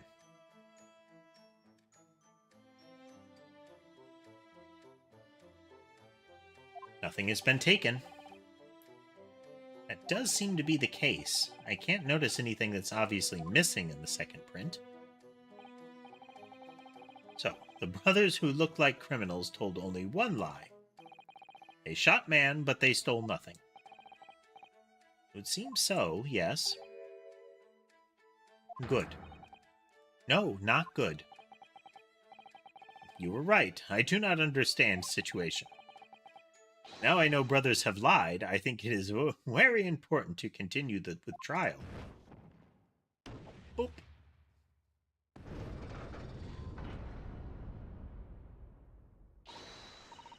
Yay, well done, Runo. The balance is shifting. Well, it's a start, I suppose. There must be more to what these jurors are saying that I can use to expose the truth. If I can do that, we just might turn the situation to our favor still. Thank you, counsel. Continue with the summation examination. And kindly hand that new photographic print to the bailiff to be filed as evidence. Photograph taken automatically. Yep. Another print in the court record. I wonder if we can make use of that. It's not the same time, though. It needs to be at the same time. In Lake of Lies are many dead fish. We must find truth. Therefore, I say not guilty verdict. All right, let's run all the way through hers through the interruption. Transmission. Japan. Used to use letters. We have telegraphs now. Warned. Don't need cables because of radio.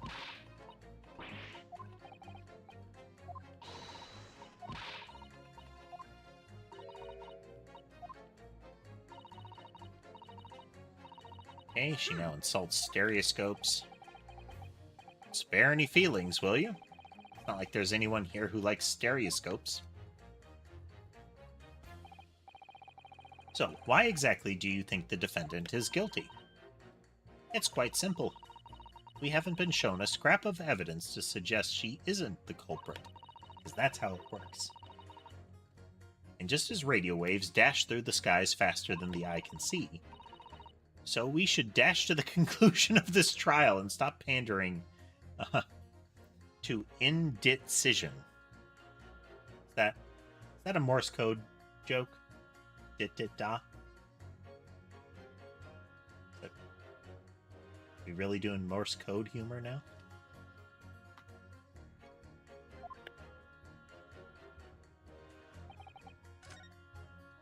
Oh, no. Wrong button. Changed their minds, but we know she didn't shoot her. Prove her innocence.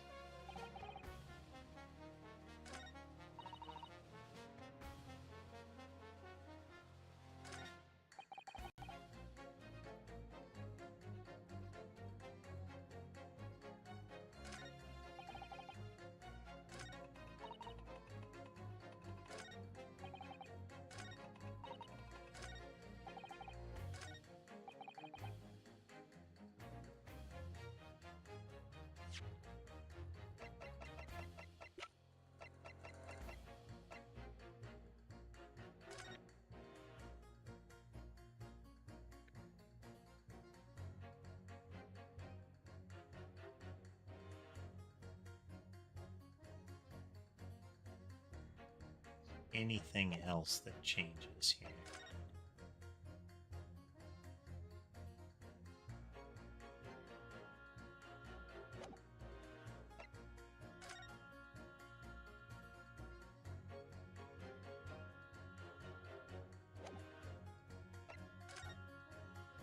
Yeah, so far it's just the lamp.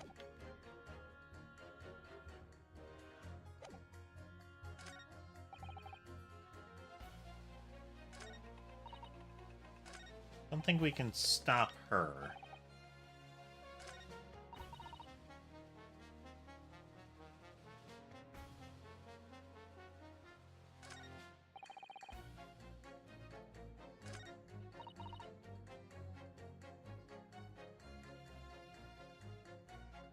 Wonder if we can pit her against him. But the foreman so far has never been swayable. Or has not been.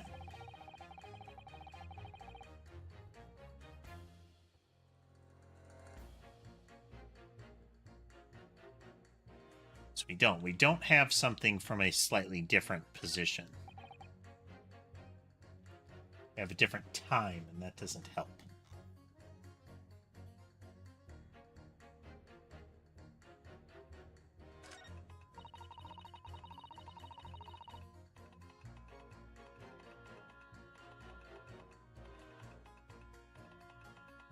Tricky. Because we've definitely got to give him something to move along.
Really show up new clues, though. Oh, no, you don't know unless you try. Okay, let's see if we can prompt it with 2. Take that!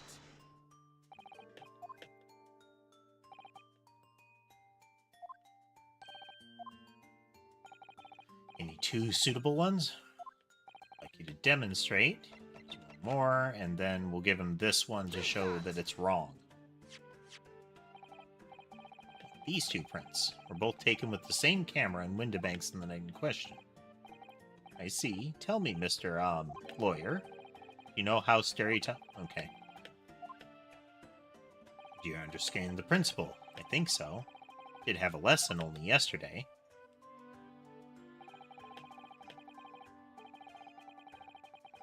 Same, but with a slight shift in position.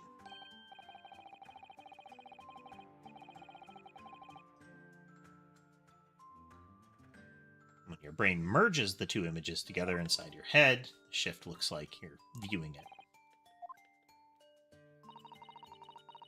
It's that small shift between certain objects in the 2 pictures that's really important. So what happens if you use 2 photographs that are exactly the same? No, obviously that wouldn't work at all. Not for seeing the scene 3-dimensionally, anyway. Oh. Oh. Of course, now I see.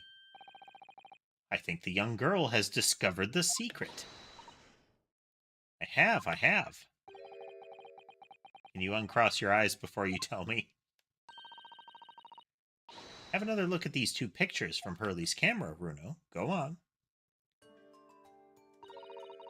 Okay, so we did have to show this to him again. There's really an obvious difference? Of course there is. There are 2 people in the first and no people in the second.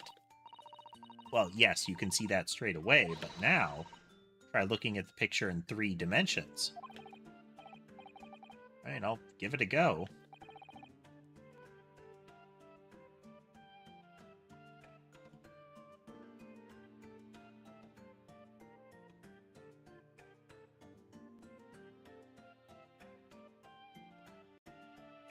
I have trouble doing this.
Ow, I can't.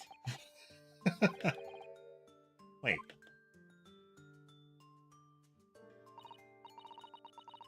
Managed to see it properly. Oh. Just not very good at this. That's the trouble. Don't worry, I have just the thing.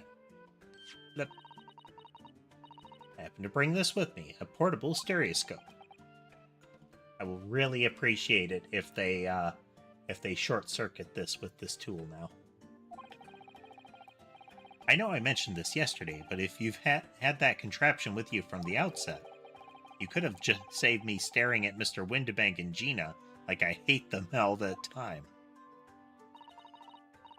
If you remember, I said in reply that it's much more satisfying to be able to see the effect with your own eyes.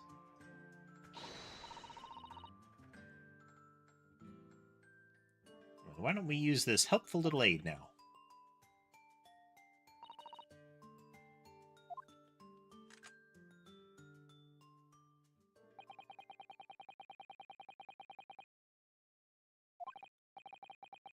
Let's see what we've got. Look at that. What's going on with these two pictures? Some of the things on the counter, they sort of jump out at you.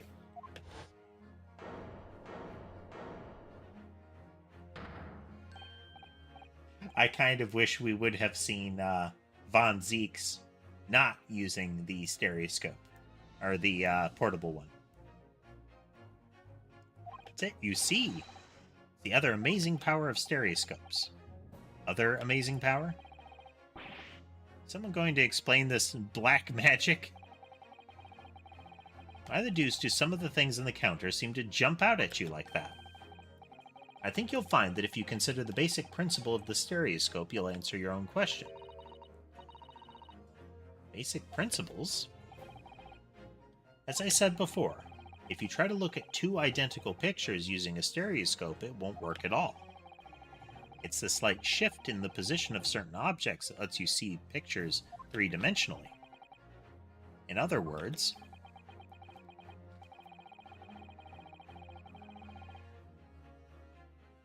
yeah, it's in the 130, the bottom of the stack of stuff, like from the doll to the edge of the books, is shifted slightly to the right. With the like the candlesticks and the scales and the dog's picture are slightly to the left. Well, no, everything is shifted slightly to the right. It's all slid a little to the right. There must have been a slight shift in their positions. Yes, there must have been.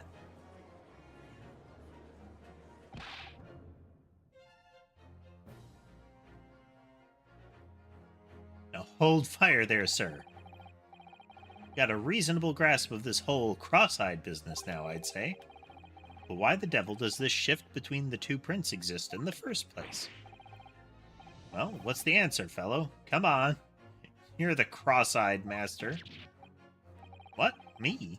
I haven't the first idea. You know, Runo, it's quite simple. It is? Just think it through step by step. The first photograph was taken at 1 a.m.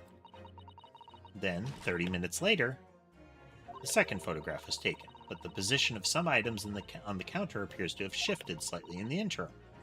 So that means that sometime in the half-hour interval, someone must have tampered with the things on the counter.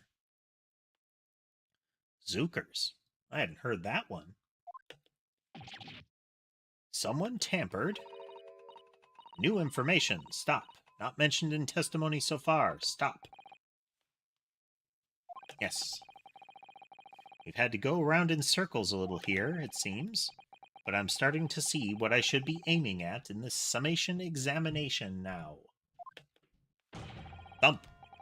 Ladies and gentlemen, the question now is clear. We know the items on the countertop were moved. But by whom? Are you suggesting you might know? Of course.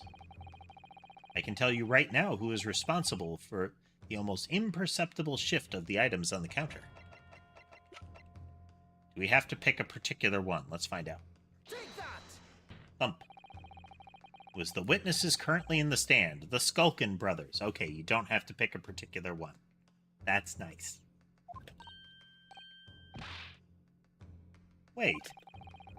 This does not agree with what brothers said in testimony before. They said they did not have time to pull dukes from Lucy Lockets. My phrasebook says dukes is meaning hands. I wonder... what's the basis for dukes meaning hands? And Lucy Lockets is meaning pockets. But is this another lie? Is this what you are saying? Yes, I'm afraid so. Now hold on there a minute. You can't be sure of that.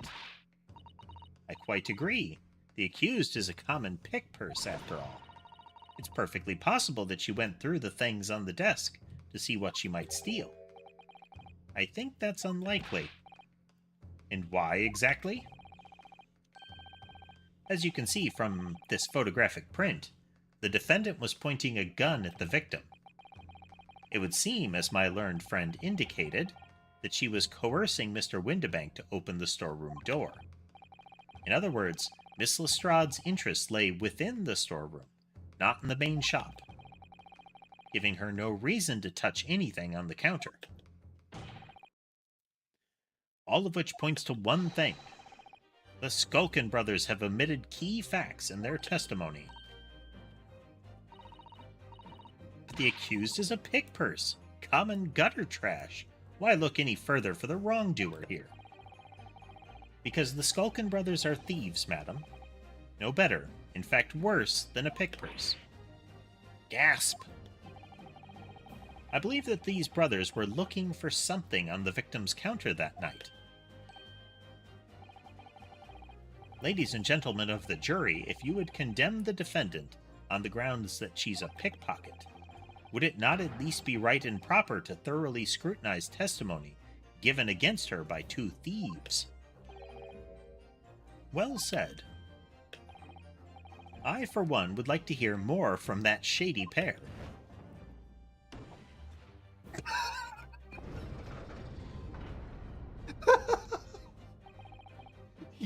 He refused to use his fist because of his clean gloves, so he slams his face on the table.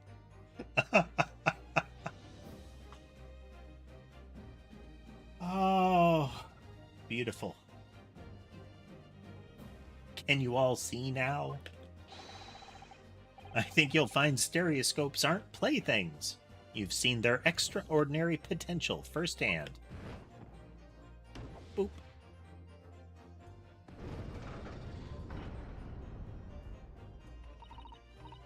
Wholeheartedly agree. Stop. Must purchase after trial. Stop. Will return home via Regent Street. Stop. Boop. I kind of wish he had been like, launching fire. Stop. Well, it would seem this trial is yet to run its course. The ladies and gentlemen of the jury have declared their inclinations via the mighty scales of justice. And fire. Don't forget the fire. It seems very important to this process. I hereby call this summation examination to conclusion with the balance altered in the defendant's favor. Hey there, Levi. How you doing? 2 lean to guilty, 4 lean to not guilty. Accordingly, the jury is without consensus. And I order this trial to continue. Yay, well done. Oh, by the way. What? You should hold on to this, Runo. You never know when it might come in useful. Yeah, then I don't have to hurt my eyes. Ow.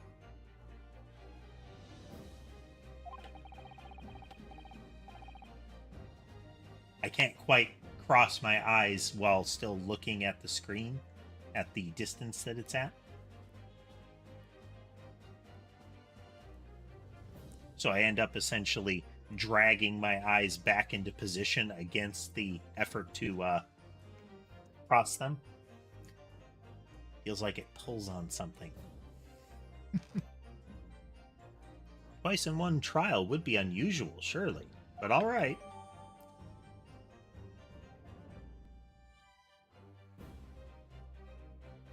Stereoscope has been entered into the court record. Lord Von Zeeks, you will instruct the witnesses that the court demands additional testimony from them. Sniff. I'm sure it won't spoil the bouquet to do so, my lord. And only once so far. He is showing a great deal of restraint. He's actually going to be able to walk away from his booth without us hearing the crunch of glass. I've won myself another chance to probe that pair about their activities that night, at least. And I won't stop probing them until I've proven that Gina is innocent.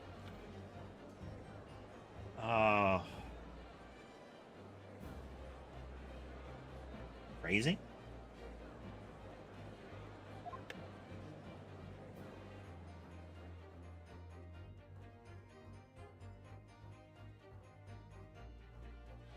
We've got a little longer to go just yet, so we're going to continue past this continue point.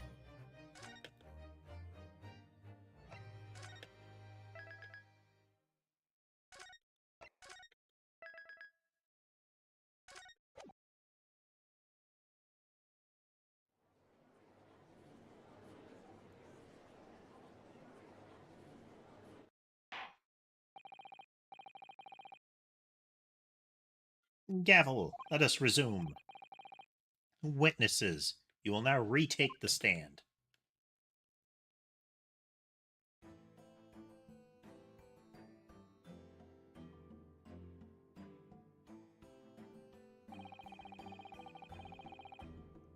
I presume you heard the defense counsel's summation examination? Yeah, Governor. I did, Gov, I did. Mr. Skulkin. Or, blimey. This is going to be hard work. Earlier in this trial, you gave the following testimony about your actions after you entered Windibanks. It was bedlam soon as, weren't it? It was, Nash, it was. Didn't even have time to pull me dukes out of me Lucy lockets. However, that was a lie. Thump. You brothers. Core and blimey. On the night in question, you rifled through the items on the victim's counter. You never done nothing of the sort. Oh, they're so expressive, especially the little one.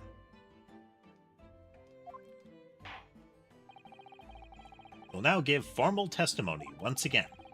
You will tell the court precisely what happened on the night in question, and this time you will tell the truth. Each lie that passes your lips serves to increase the severity of your punishment. That's two. And that, gentlemen, may deal a crushing blow to your chances of ever seeing the light of day again. Jiggle, jiggle. A thought worth pondering, perhaps. Say no more, Gov, we hear ya. We'll blab, we'll squeak, we'll peach.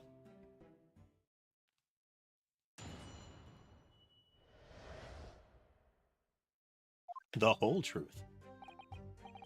Alright, we did knock a few things over, but we weren't rifling for nothing. It was when we heard the gunshot, see? Made us both jump and all that stuff went flying. Lumi, it didn't half give me a fright. We was thinking the shooter'd come out the door and get us next. We stuck everything back where we found it and scarpered straight into him in the black. We couldn't have shot the pawnbroker, see? We never even had a chance, did we?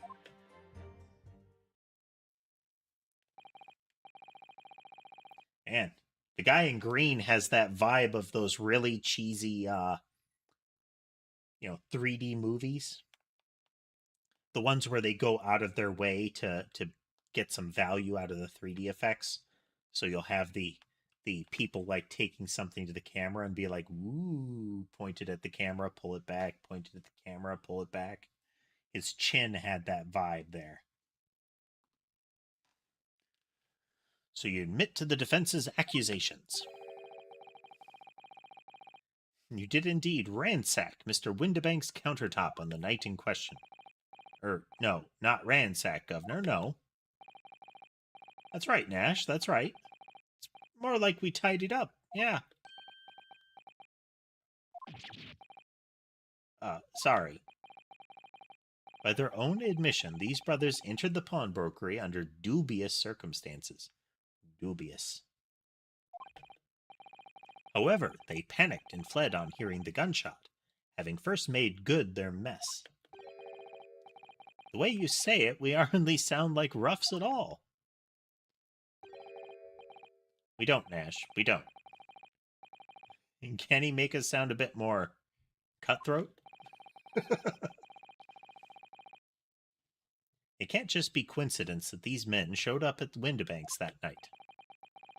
There's more to their testimony than meets the eye. I'm sure of it.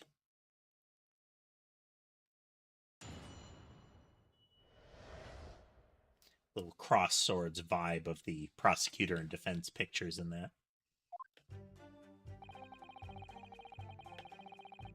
Hold it! If that's the case, then why didn't you testify to that effect in the first place? Well, you know, we ain't exactly squeaky clean, are we? We ain't, Nash, we ain't. If we admitted to something like that, people would think we was up to no good. Well said, Ringo, me old China. We'd only land ourselves in even more trouble. In fact, now, as a result of lying in your previous testimony, that's exactly what you've done. Landed yourselves in even more trouble. Well, that's rotten luck, says the rotten apple eater. Witnesses, explain your actions to the court. Why did you ransack the victim's counter? We ransacked nothing. Right, Nash, right. We more like we tidied the place up. Glare. Sorry.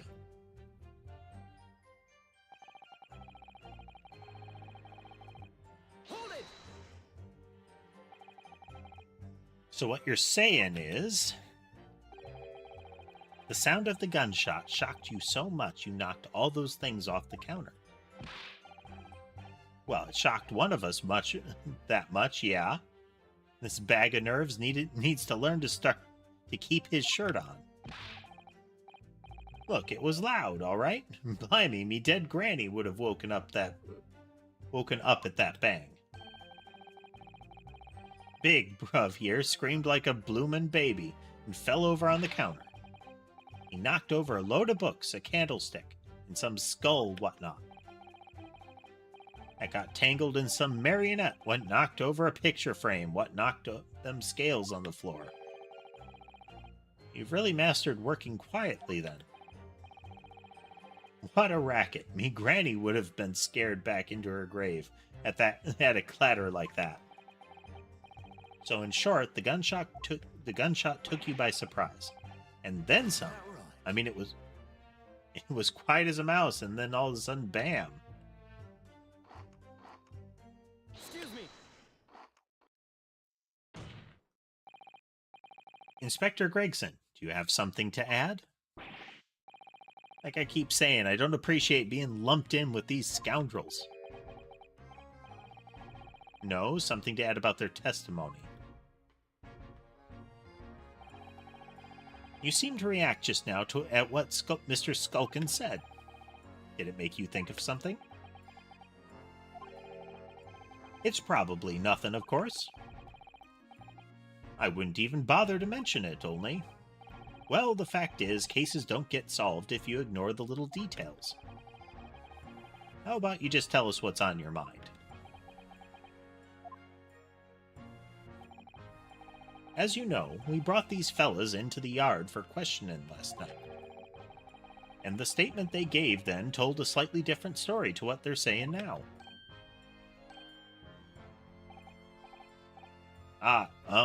Did it? You claimed you heard the victim shout something out before the gunshot. Might have, Gov, might have. Does ring a bell now you mention it. Granted, it's only a minor detail, but still. I can't help feeling like perhaps you've been a bit sloppy with your testimony here, eh, fellas? If I discover the witness's testimony has been any more sloppy than it has hitherto proven to be, I shall be forced to bring the very harshest punishments to bear against them. Easy, easy. We'll get it right this time. That's it, yep, it's all coming back to me now. Thump. Then speak. Supplement your testimony with whatever details have miraculously returned to your questionable minds, sirs. Right you are, Gov.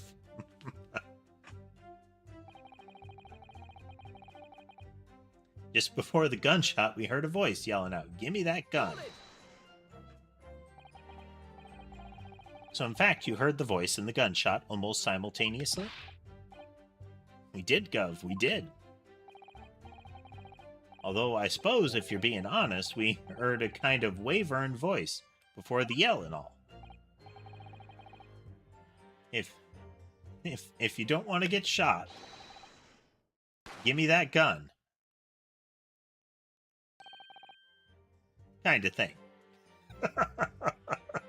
Little pantomime. A career in acting tragically missed. And where were the voices coming from? Could you tell? Of course we could. From the other side of that door behind the counter it was. From the storeroom, where the victim was found dead. And the voice you heard, it was that of the victim, Mr. Windibank? On me granny's life, of course it was. On his granny's life, of course it was. So that would mean that you both knew Mr. Windibank and the sound of his voice. So that would mean what? What, Nash? What? Any ideas? Yes, Counsel, indeed it would.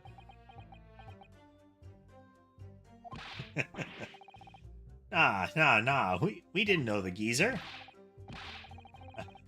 How am I supposed to deny it when that bloke and all that fancy clobber's giving us the evil eye? I don't know why clobber is clothes either.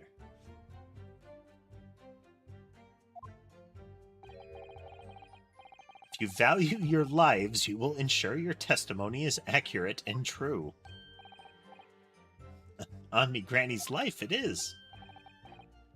On his granny's life, it must be.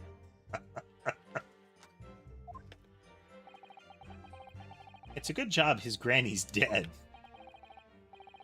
To summarize then, immediately after hearing the voice of the victim, you then heard the gunshot,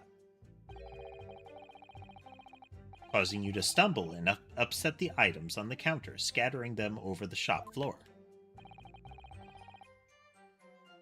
You make it sound like we're clumsy. Don't forget we tidied up after like good little boys. Anyway, the way I see it.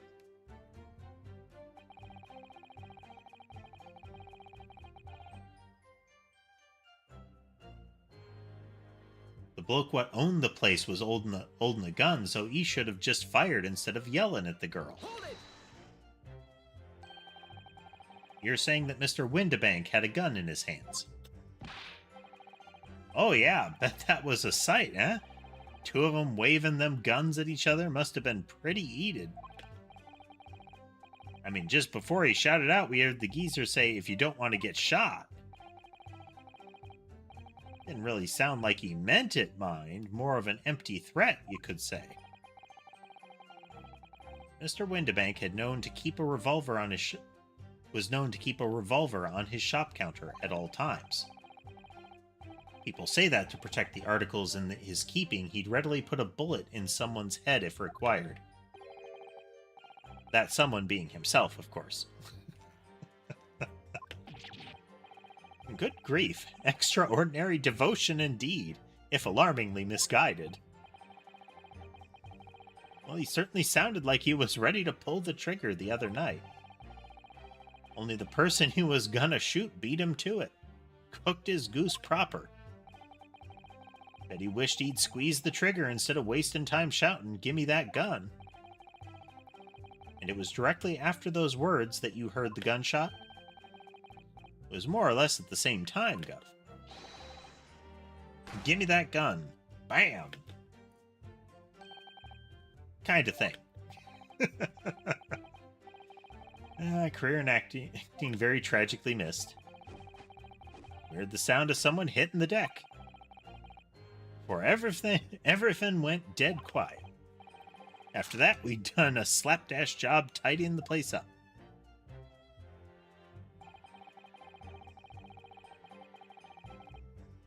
Hold it! So, you didn't try to open the storeroom door then?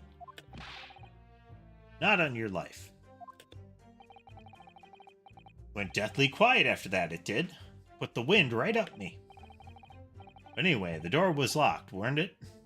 No way that was opening. So, yes, of course, it was locked from the inside, or so we've been led to believe. It was, Cov, it was, from the inside. Right, so we had no way of knowing what was going on in there, did we? Unless there was some other way to get a view of the inside of the storeroom.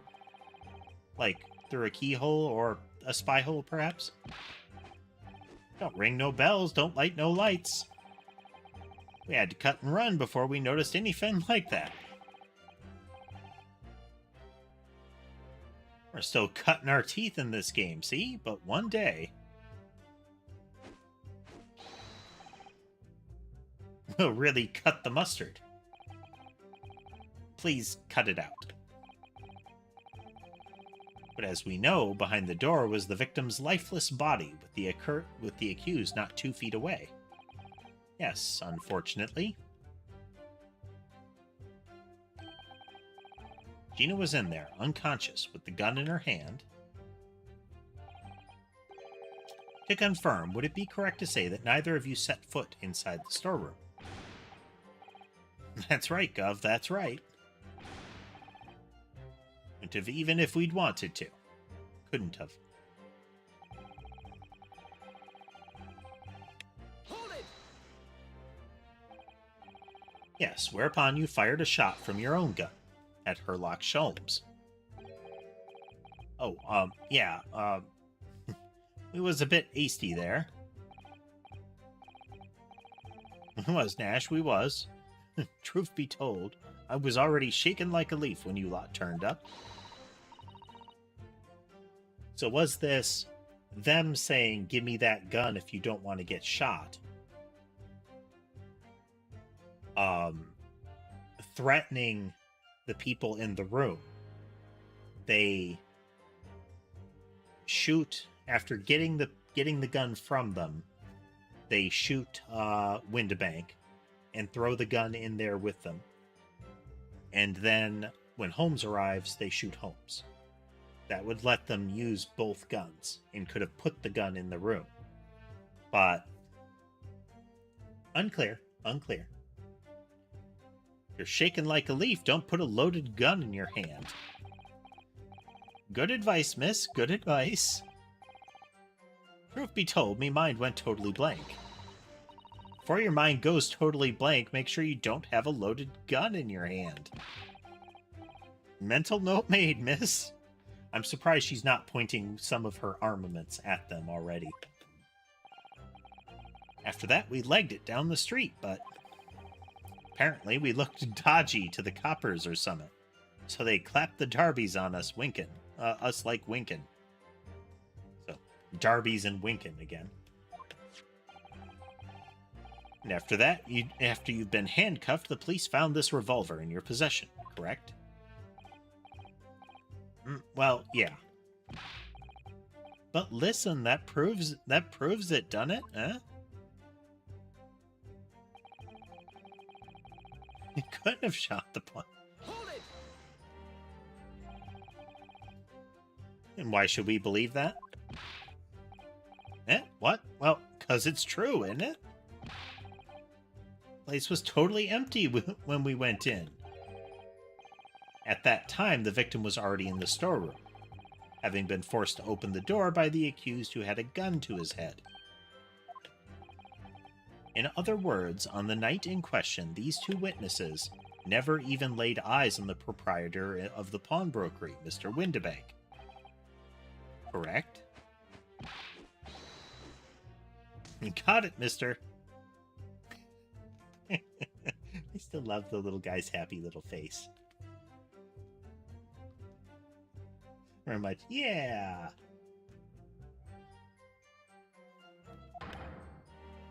Down to a T. So the Skulkin brothers never actually encountered Mr. Windibank? Is that really true, I wonder? That's it? That's the full extent of their testimony? What is it, Bruno? You look very fierce. I could pour you some herbal tea if you're tired. Oh, thank you, but I'm fine. Being such a logical thinker, you'll probably laugh, but I feel as though these brothers are still hiding something. Something important. It is nothing more than a feeling, though. I've no proof to support it. Well, if feelings can be very logical at times... Well, feelings can be very logical at times. Sorry. People's expressions, the movement of their eyes, the words they choose. You can take all that in, and your brain will quietly analyze it to come up with a feeling like you describe. You've concluded that there's something suspicious about this testimony without knowing why, that's all. Yep. I think you should trust your instincts. Iris, thank you. So sometimes I think if she's a 10-year-old, I must be 5.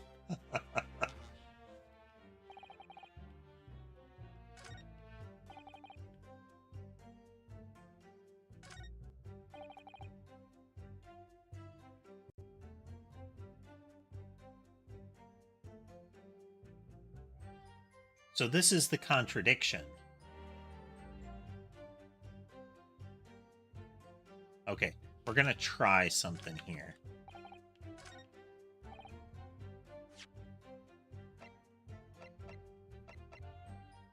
One of these times I will remember to change the keyboard configuration so that some of the things are not very silly.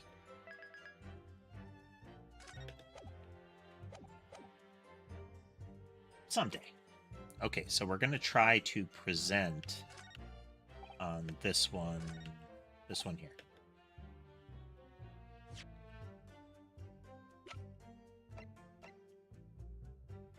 Objection. So they're saying he was holding a gun, but in the picture that is supposed to illustrate that she is definitely guilty, she has the gun. So when did he have the gun? Saying on the night in question, the victim, Mr. Windibank, was wielding a gun. Is that correct? That's it, Gov. You've got the picture. He has, Nash. He has. No question. That's right, boss. That's right. And yet the photographic evidence from the time of the incident clearly shows that Mr. Windibank was not in possession of a firearm of any description. Objection. You surprise me. Does the defense really intend to highlight evidence that compromises the position of the accused even more? Furthermore, the defense has failed to establish that the photographic print presented was taken a suitably short time prior to the victim's death. Your chronology is severely lacking, counsel. Yeah, that's right. Too right, Nash, too right. The old geezer could have been about to turn the tables on the girl, eh? Hardly likely. No, I'm afraid this won't stand as conclusive evidence. Gavel. Continue with the cross-examination. And heed my earlier warning, witnesses.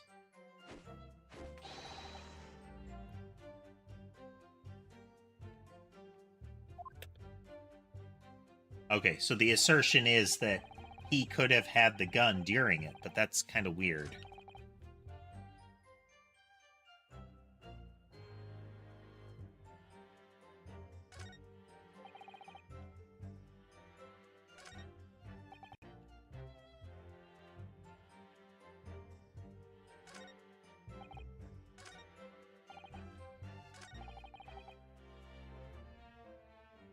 once. But we didn't get penalized for that. That leads me to believe that there's something more to that.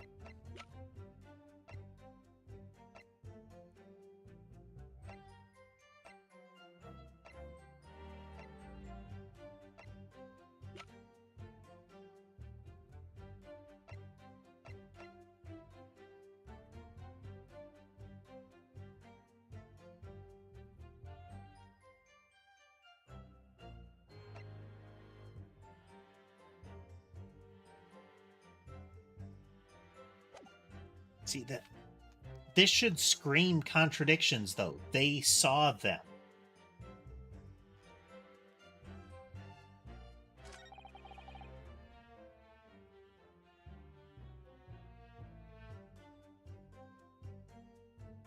And this is contradicted by the, hey, no, the door was locked from the inside. We couldn't have gone in there. We knew it was closed.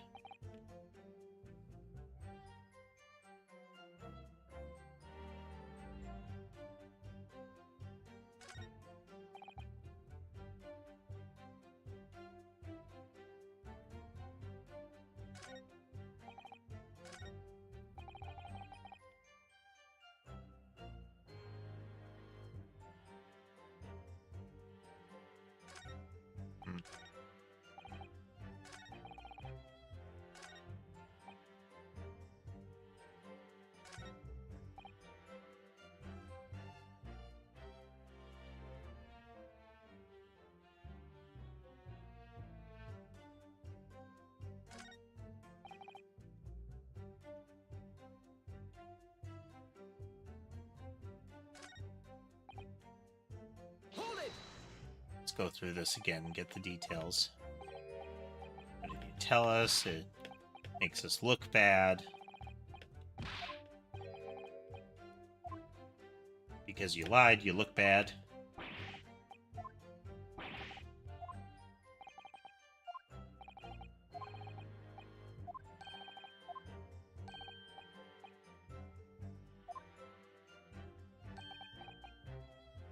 Never ransacked nothing. So, we're going to try again here. So, there's the broken lamp.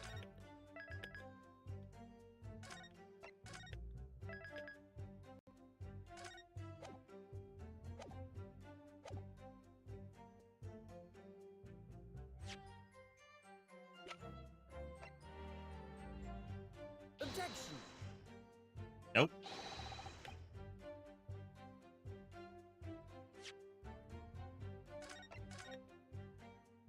Music didn't stop.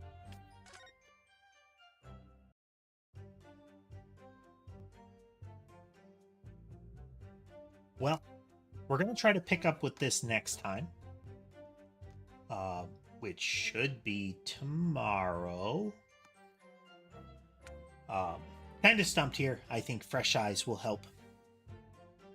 But we've made some progress. We have made progress.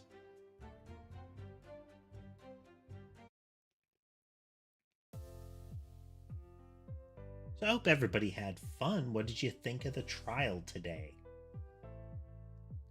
Gotten through the first pendulum swings against you moment.